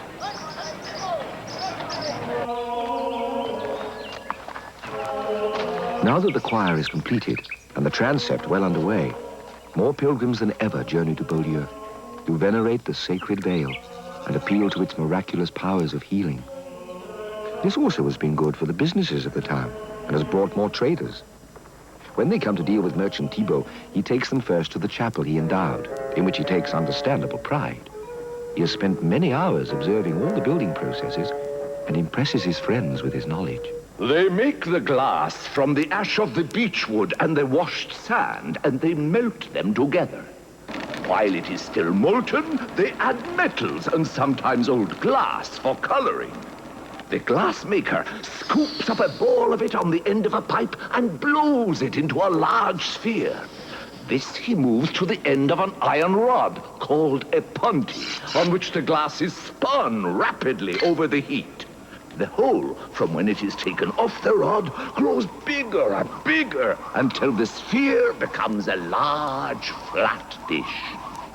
The masons who cut the stone tracery are of the highest skill. They make over this rigid rock into these delicate forms. Good morning to you, Merchant Thibault. And to you too, sir, and madame. That is the Countess de Bouvier, very wealthy. She raised all the money for the rose window. Countess, your window already enhances the entire building. 32 feet across, containing thousands of pieces of glass.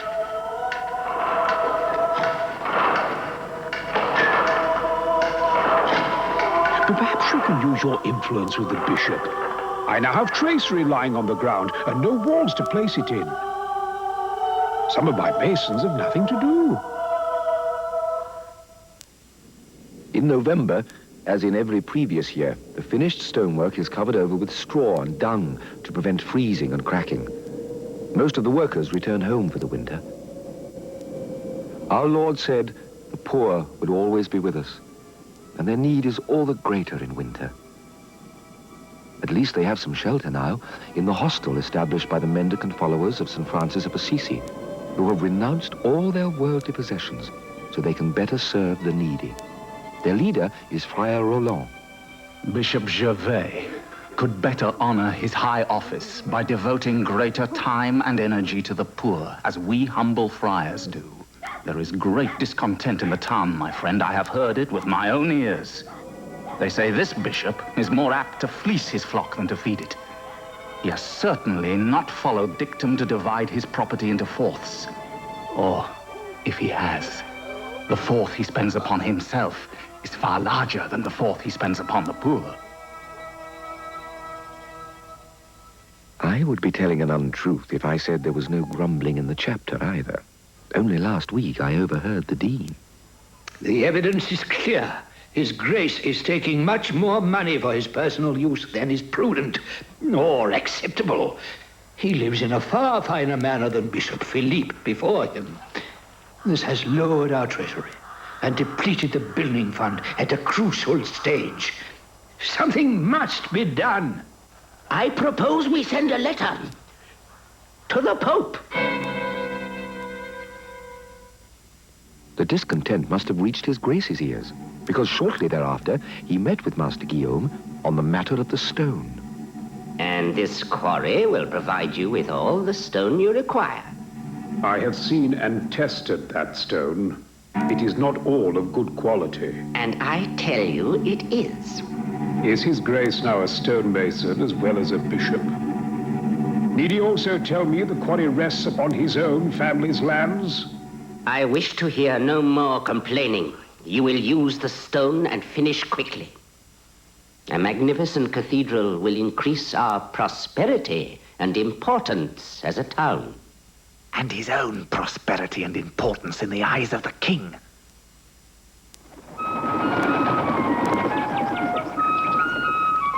As the walls near completion, the portals are adorned with the finest sculpture I have yet seen. Master Guillaume has brought in the most skilled sculptors in the land. I tell you, it is not a simple task keeping all the artists working in the same style.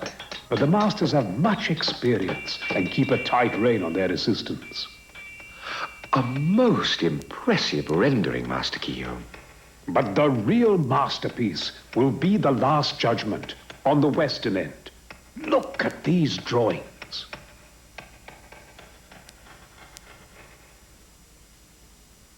By the 8th day of June, 1245, the transept and north and south porches were complete. Instead of working, everyone attended the annual Pentecost celebration and fair. Bishop Gervais even exchanged pleasant greetings with the dean, the chapter, and Master Guillaume. It was just like old times.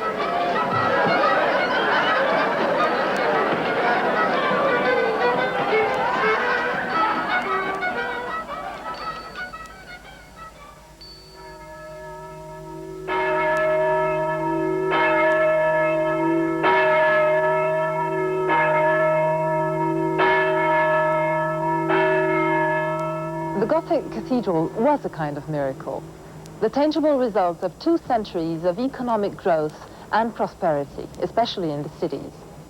By the 13th century, the cities became magnets for farmers bringing their new surpluses, for traders eager to buy and sell, and for a new international merchant class who worked from warehouses and docks along the waterways, like this one here at Amiens. The medieval city provided excitement, opportunity, and freedom. As the cities grew, they competed with each other for trade and business, just as cities do today.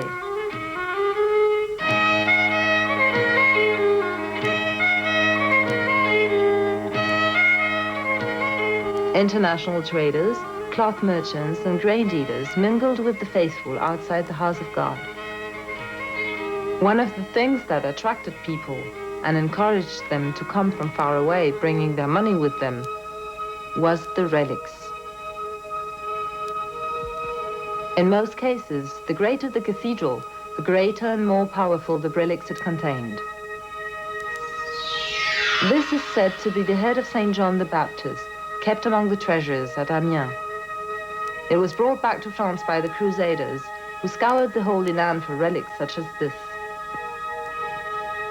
The relics and the miracles they could produce were considered so important in the Middle Ages that King Louis IX paid a fortune for what he believed to be Christ's authentic crown of thorns. There is more than a little dispute about whether it actually was. There were several crowns of thorns making their way through Europe at that time, all equally well authenticated. So there was a strong connection between a cathedral's drawing power and its town's wealth, a definite link between business and religion. For example, the town docks at Amiens were jointly owned by the merchants and the cathedral chapter.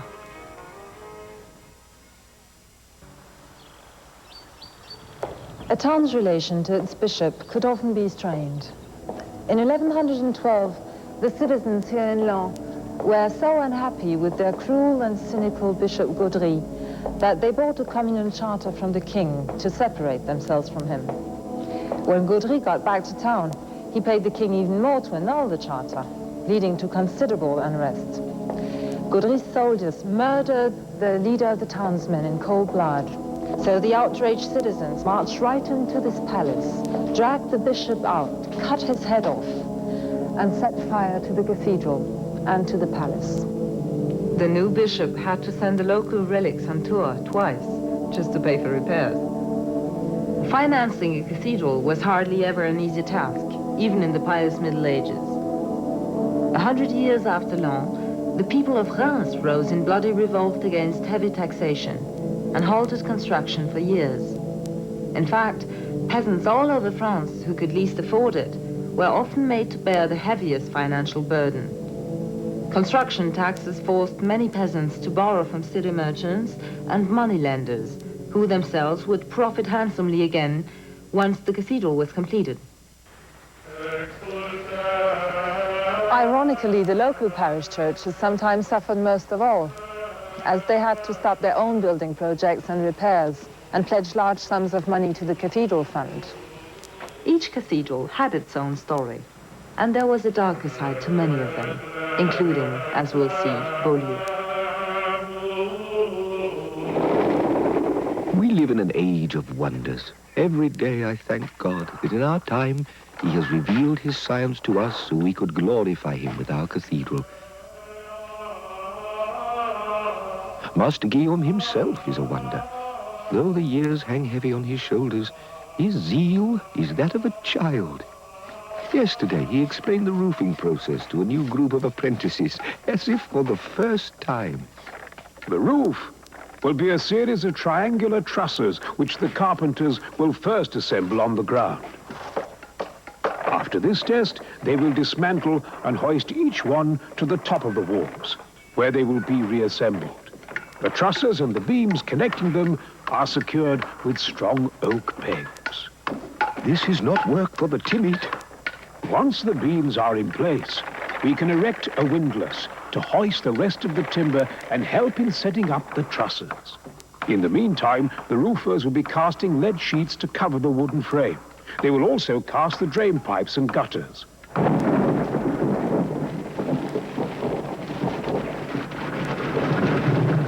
Water will be directed through the lead pipes and channels, down and away from the roof, and out of the mouths of the gargoyles. That should prove a chastening sight for the wicked, showing the spirits of hell awaiting the unrepentant. With the roof and gutters in place, we will have the protection we need to begin the vaulting. The stone, mortar, and heavy materials will be raised by means of the great wheel.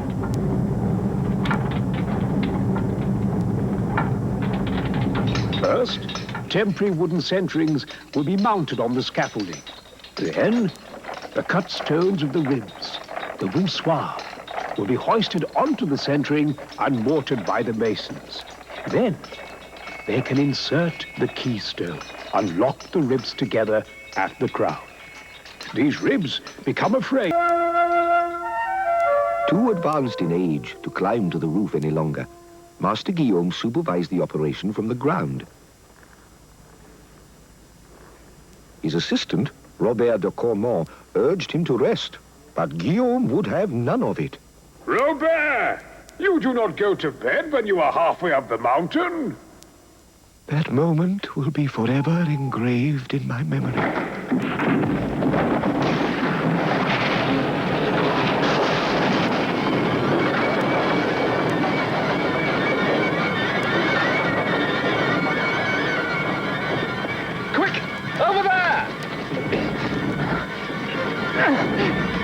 Master Guillaume!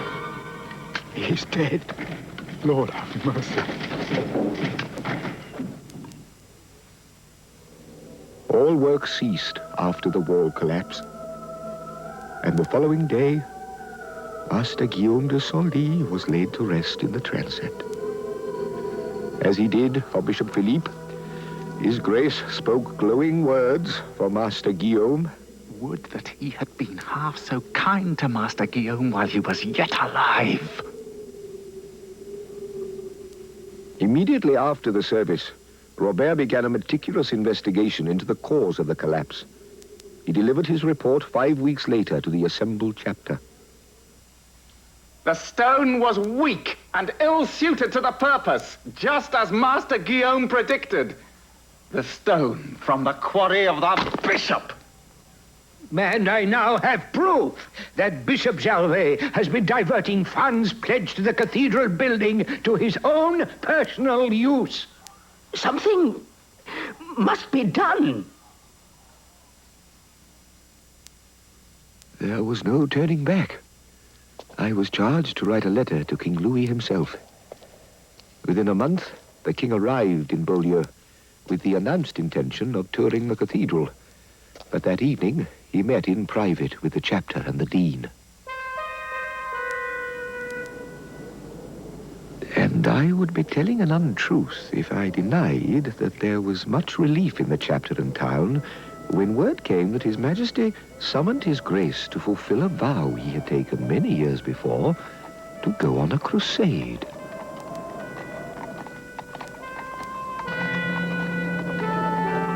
He was buried in North Africa. God rest his soul. Upon the departure of the bishop, an accounting was conducted of his holdings. There is no money left. Construction cannot resume. These are dark days for us. The cathedral stands uncompleted. The sheds of the masons and carpenters are empty.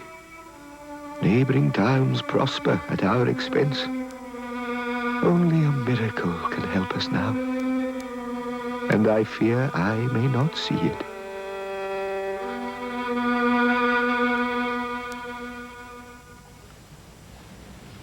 This is the tombstone of Ulie Berger, the architect and master builder of Saint-Nicaise here in Reims. He's holding a model of the church, and around him are the implements he used in overseeing its construction: a measuring stick, a pair of calipers, and a square. These were just about the only tools a medieval builder like our Guillaume de Senlis would have had to supervise the building of a structure like this. What he lacked in technology, the medieval builder had to make up in ingenuity and personal skill. Not only did he have to be able to read and write, but he also needed a keen understanding of applied geometry, substantial knowledge of the existing buildings of his time, and as if this weren't enough, he also had to be able to manage the multitude of workers required for such an undertaking. There were as many as 50 individual sculptors working at Amiens, and considerably more than that here at Reims. The organization and planning must have been nothing less than incredible.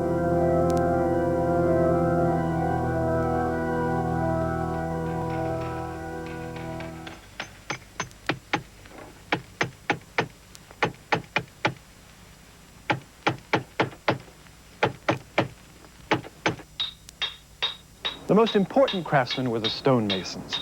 They were divided into the rough masons who cut, mortared, and laid the heavy stone, and the freemasons who carved and laid the more intricate stonework, such as the ribbing, the tracery, and all the ornamentation. All the masons served a long and rigorous apprenticeship. They were highly organized and mobile, traveling from town to town wherever there was work. Now, under the masons served the quarrymen, the mortar mixers, and the carriers, which often included oxen. Those animals were considered so important here at Lons, by the way, that they were immortalized in stone in the towers.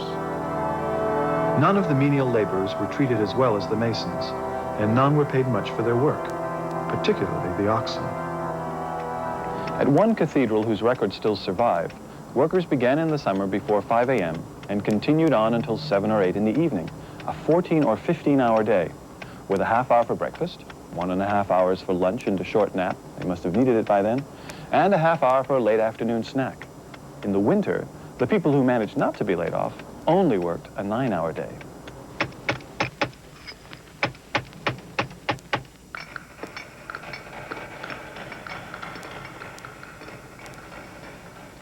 Around every cathedral, virtually all labor was skilled, to some degree, as well as professional and organized. There's the story of the cult of the carts from Chartres, where noble citizens were supposed to have hitched themselves to wagons to help transport building materials. It's very romantic and very moving, but very doubtful. Many other tales have come down to us about amateurs so inspired by the undertaking that they were willing to work for free. In fact, there's an epic song of the period about a pious local man who worked entirely for love, who wouldn't accept any money for his labors. The other workers killed him. And there's plenty of opportunity for that at a place like this.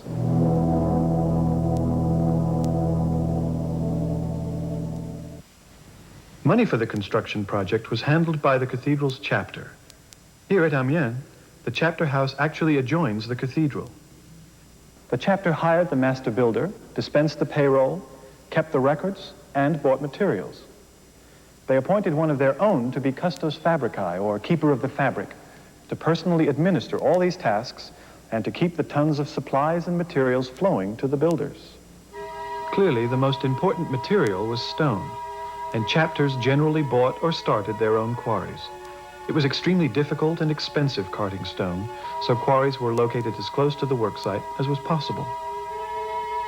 Another crucial and expensive item was timber, especially the long, heavy beams required for the roof. But by the end of the 13th century, there weren't many trees left in northern France that could meet these requirements, so most of the wood had to be shipped in from other countries. Many of the building trades are proudly displayed in the stained glass and carvings. All in all, building a cathedral was a tremendously expensive, time-consuming, and intricate process. In fact, it still is.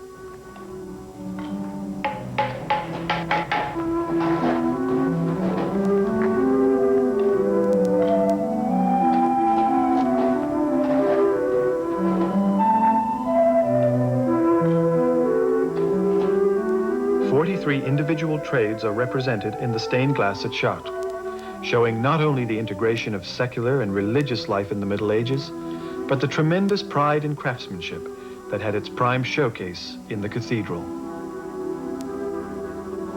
The election of Friar Roland as the new bishop is most welcome. No one has forgotten his service to the poor and the lepers. But what his grace faces is formidable. And who could be surprised after what happened under Bishop Gervais? For many months, each meeting at the chapter was an exercise in frustration. Until one day... My Lord Canons, I have the most wondrous news to relate. Merchant Thibault, this is highly irregular. I beg your forgiveness, but I must tell you, while it is still fresh in my mind, just this morning, Bishop Roland told me of St. Francis of Assisi and his miraculous way with animals. Later, as I was walking through the woods north of the town, all at once, I was blinded by a great light. When I recovered my senses, I could not believe it, but there could be no doubt. My eyes beheld a vision of the Blessed Virgin, clothed in the sacred veil of Beaulieu. Upon her finger rested a small bird, which she bade fly to me. The bird lit upon my finger and spoke to me, just as to St. Francis. It told me that my great prosperity in business has conformed to a heavenly plan. My Lord Canons, I am instructed by the Blessed Virgin herself to give my fortune over to the Cathedral. Saints be praised. Word of the miracle spread quickly, and so did its results. And Merchant Thibault retired to the service of the Franciscan hostel as a lay brother. But through his gift, the faith of the people was restored. Pledges began anew. Soon, Master Robert was overseeing a new army of workers.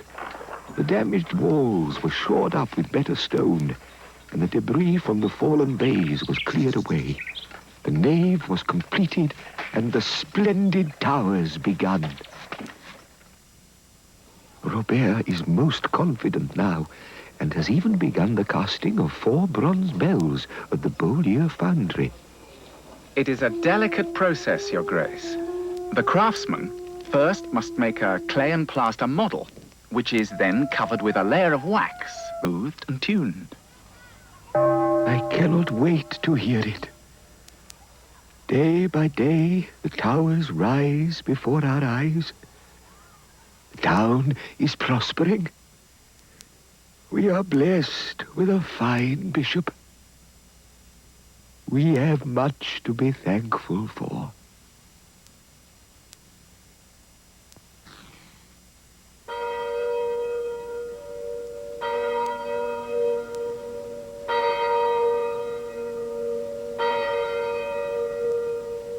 It is with deepest respect that I, Ansel, take quill in hand to assume the task of our brother Pierre, who departed this earth on the 4th day of September in the year of our Lord, 1267.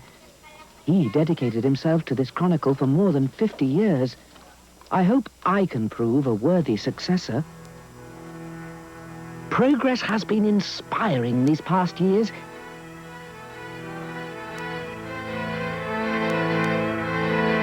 It is thrilling to know I will see the completion of this great church, just as it must have been to see its beginning. I most enjoyed watching the carpenters finish building the great spire. It is a frame of wood covered tightly with sheets of lead, then splendidly decorated. The wind is terrifying and the height dizzying, but the view is well worth the fright. I confess to lingering more than once to gaze at the heavenly sunsets. Inside the cathedral, stonecutters and sculptors completed mouldings and capitals, while skilled masons created a maze on the floor of the nave. Finding one's way to the center is certainly worthy of God's blessing, signifying as it does the pilgrimage journey of the pious. They came from far and wide for the dedication. My heart sang out, for I knew that the great cathedral of Beaulieu, a beacon for all the children of God, was now, at long last, complete.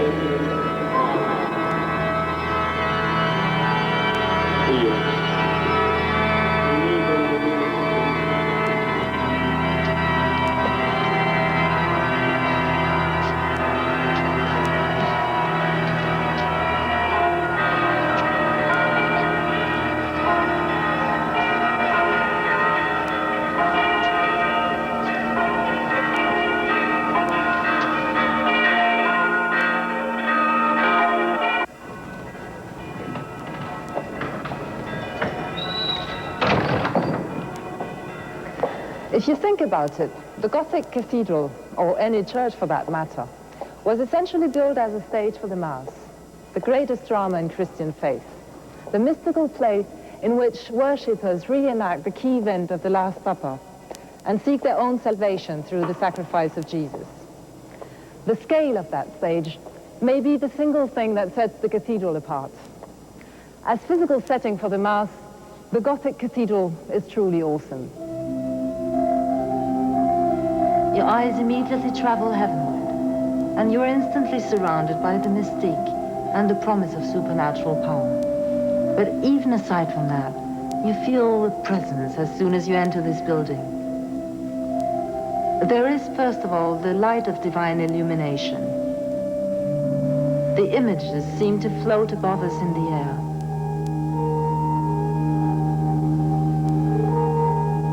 That isn't just glass. That's drama. It's also an important teaching device. Keep in mind that in the Middle Ages, outside the clergy, not many people could read or write. So the cathedrals were planned to help ordinary men and women understand and appreciate their faith. Outside in stone, inside in stone and wood and glass, the cathedral is a three-dimensional picture book of religious instruction and a guide along the pathway to salvation. The cathedral reaffirmed for every pilgrim that his faith was real. It placed Christian belief safely out of the reach of uncertainty, making that belief as substantial and soaring as the cathedral itself.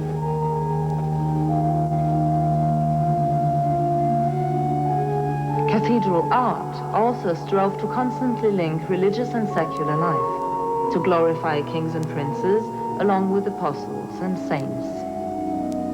The saints, apostles, heroes, and martyrs are portrayed as human, sensitive, and loving,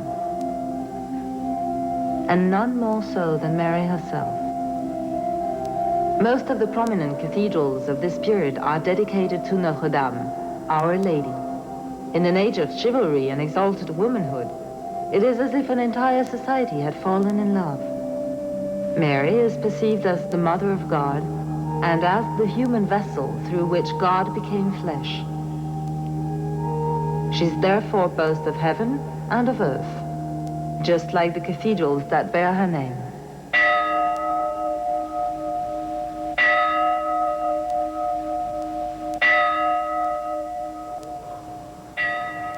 So for all its structural brilliance and artistic splendor, the story of the building of a Gothic cathedral, like Chartres, where we began, is primarily one of faith. Faith in man's willingness to struggle and his ability to triumph, as well as faith in God to provide. In a world of temptation and uncertainty, the cathedral was an inspirational and permanent reminder of all that medieval man valued most. Its size and splendor assured and reassured the promise of eternal life in God's heavenly kingdom when the trials of life on earth came to an end.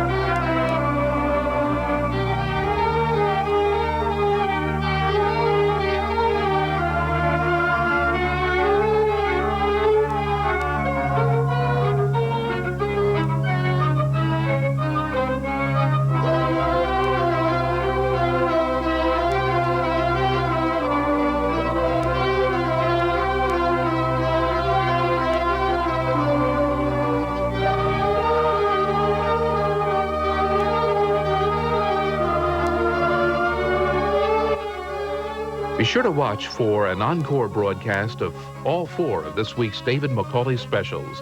The brand new Roman City, Pyramid, Castle, and Cathedral, Saturday starting at 8 p.m.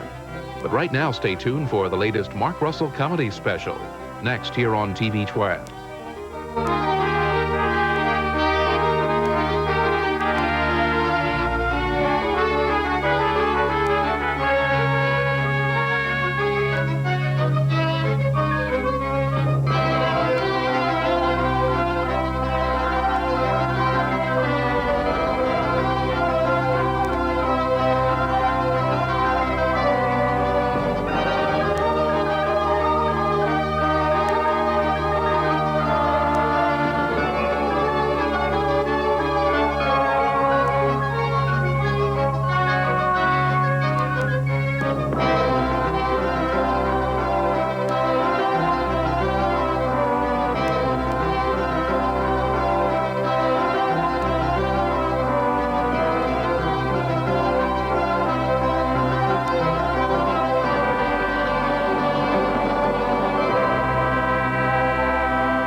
Major funding for this program has been provided by the National Endowment for the Humanities. Additional funding has been provided by the Arthur Vining Davis Foundations, the Corporation for Public Broadcasting, and by annual financial support from viewers like you.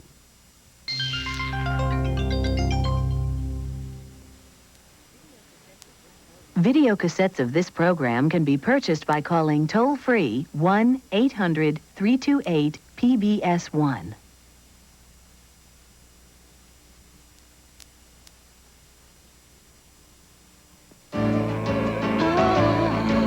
This is PBS. Enjoy the warmth of summer as you dine al fresco with this fabulous set from Waterloo Gardens.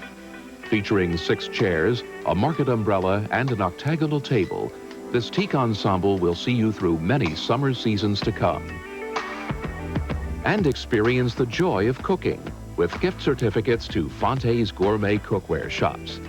10 lucky winners will choose from over 8,000 specialty items at any one of their 4 fabulous locations. Culinary delights, just part of this year's WHYY Jubilee of Prizes sweepstakes. Enter today.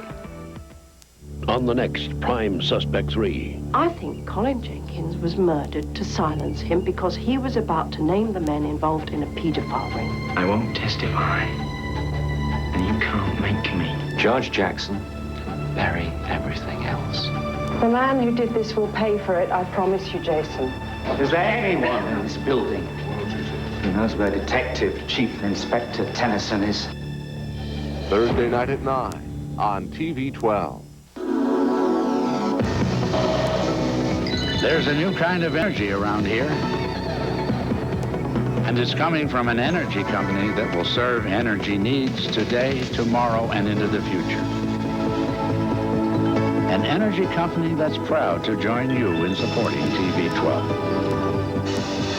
There's a new energy company around here, and a new name. Pico Energy, focusing our energies on you. Next time on Nova. On patrol in the Persian Gulf, tensions remain high. Top Gun pilots are at the ready, catapulting into the air at 150 miles an hour, then landing caught only by a hook.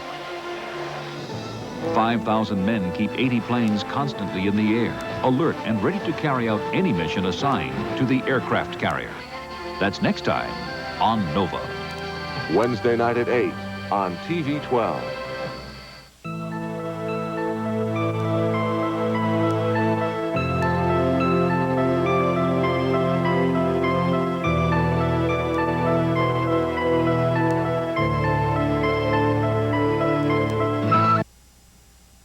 Well, it's come to this. The President of the United States has been charged with sexual harassment.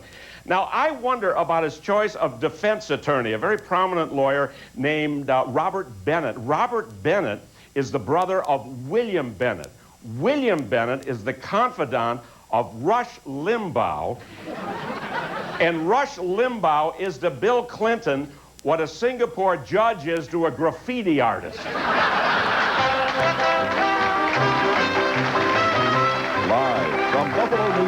Ladies and gentlemen, Mark Russell.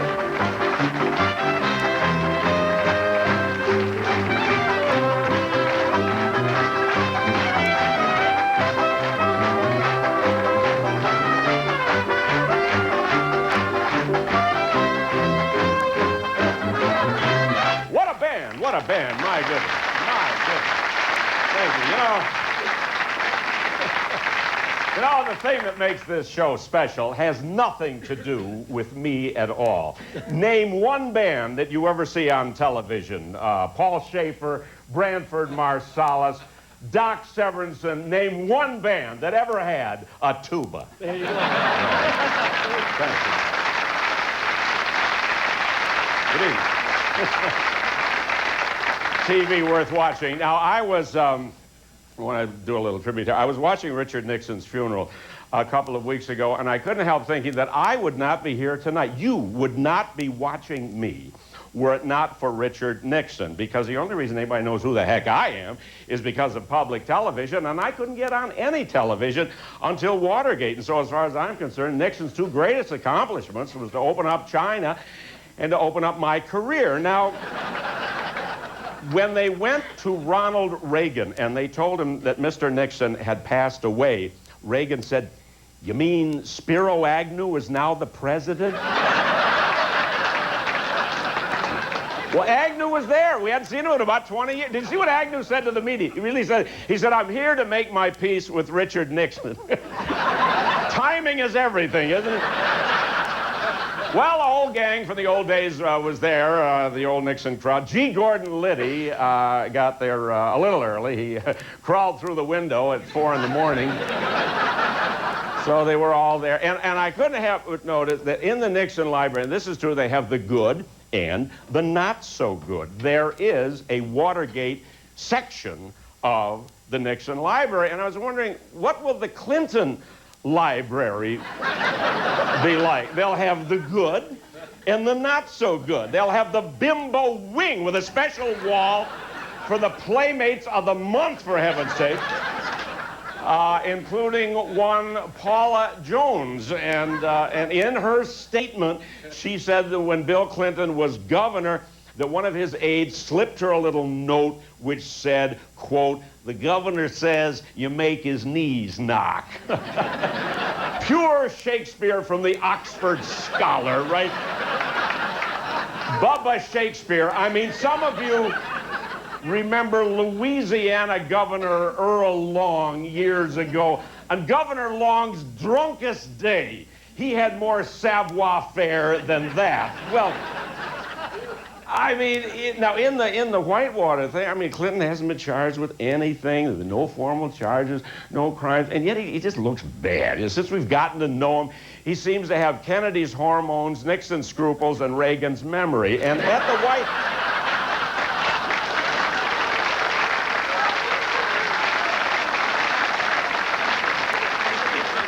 It's just a distraction, that all. That the Whitewater thing is a distraction. Do you know that they've been in office about a year and a half now, and 15 top-level members of the White House staff have yet to be given their security clearance. They go to work every day and identify themselves by showing the guard their subpoenas. Now, that is outrageous. White House staff has been ordered to save all of their trash so they won't be accused of destroying Whitewater evidence. Last week, I saw Senator Bob Dole standing up in a dumpster with a flashlight, and right next to him was his sidekick, Honest Al D'Amato.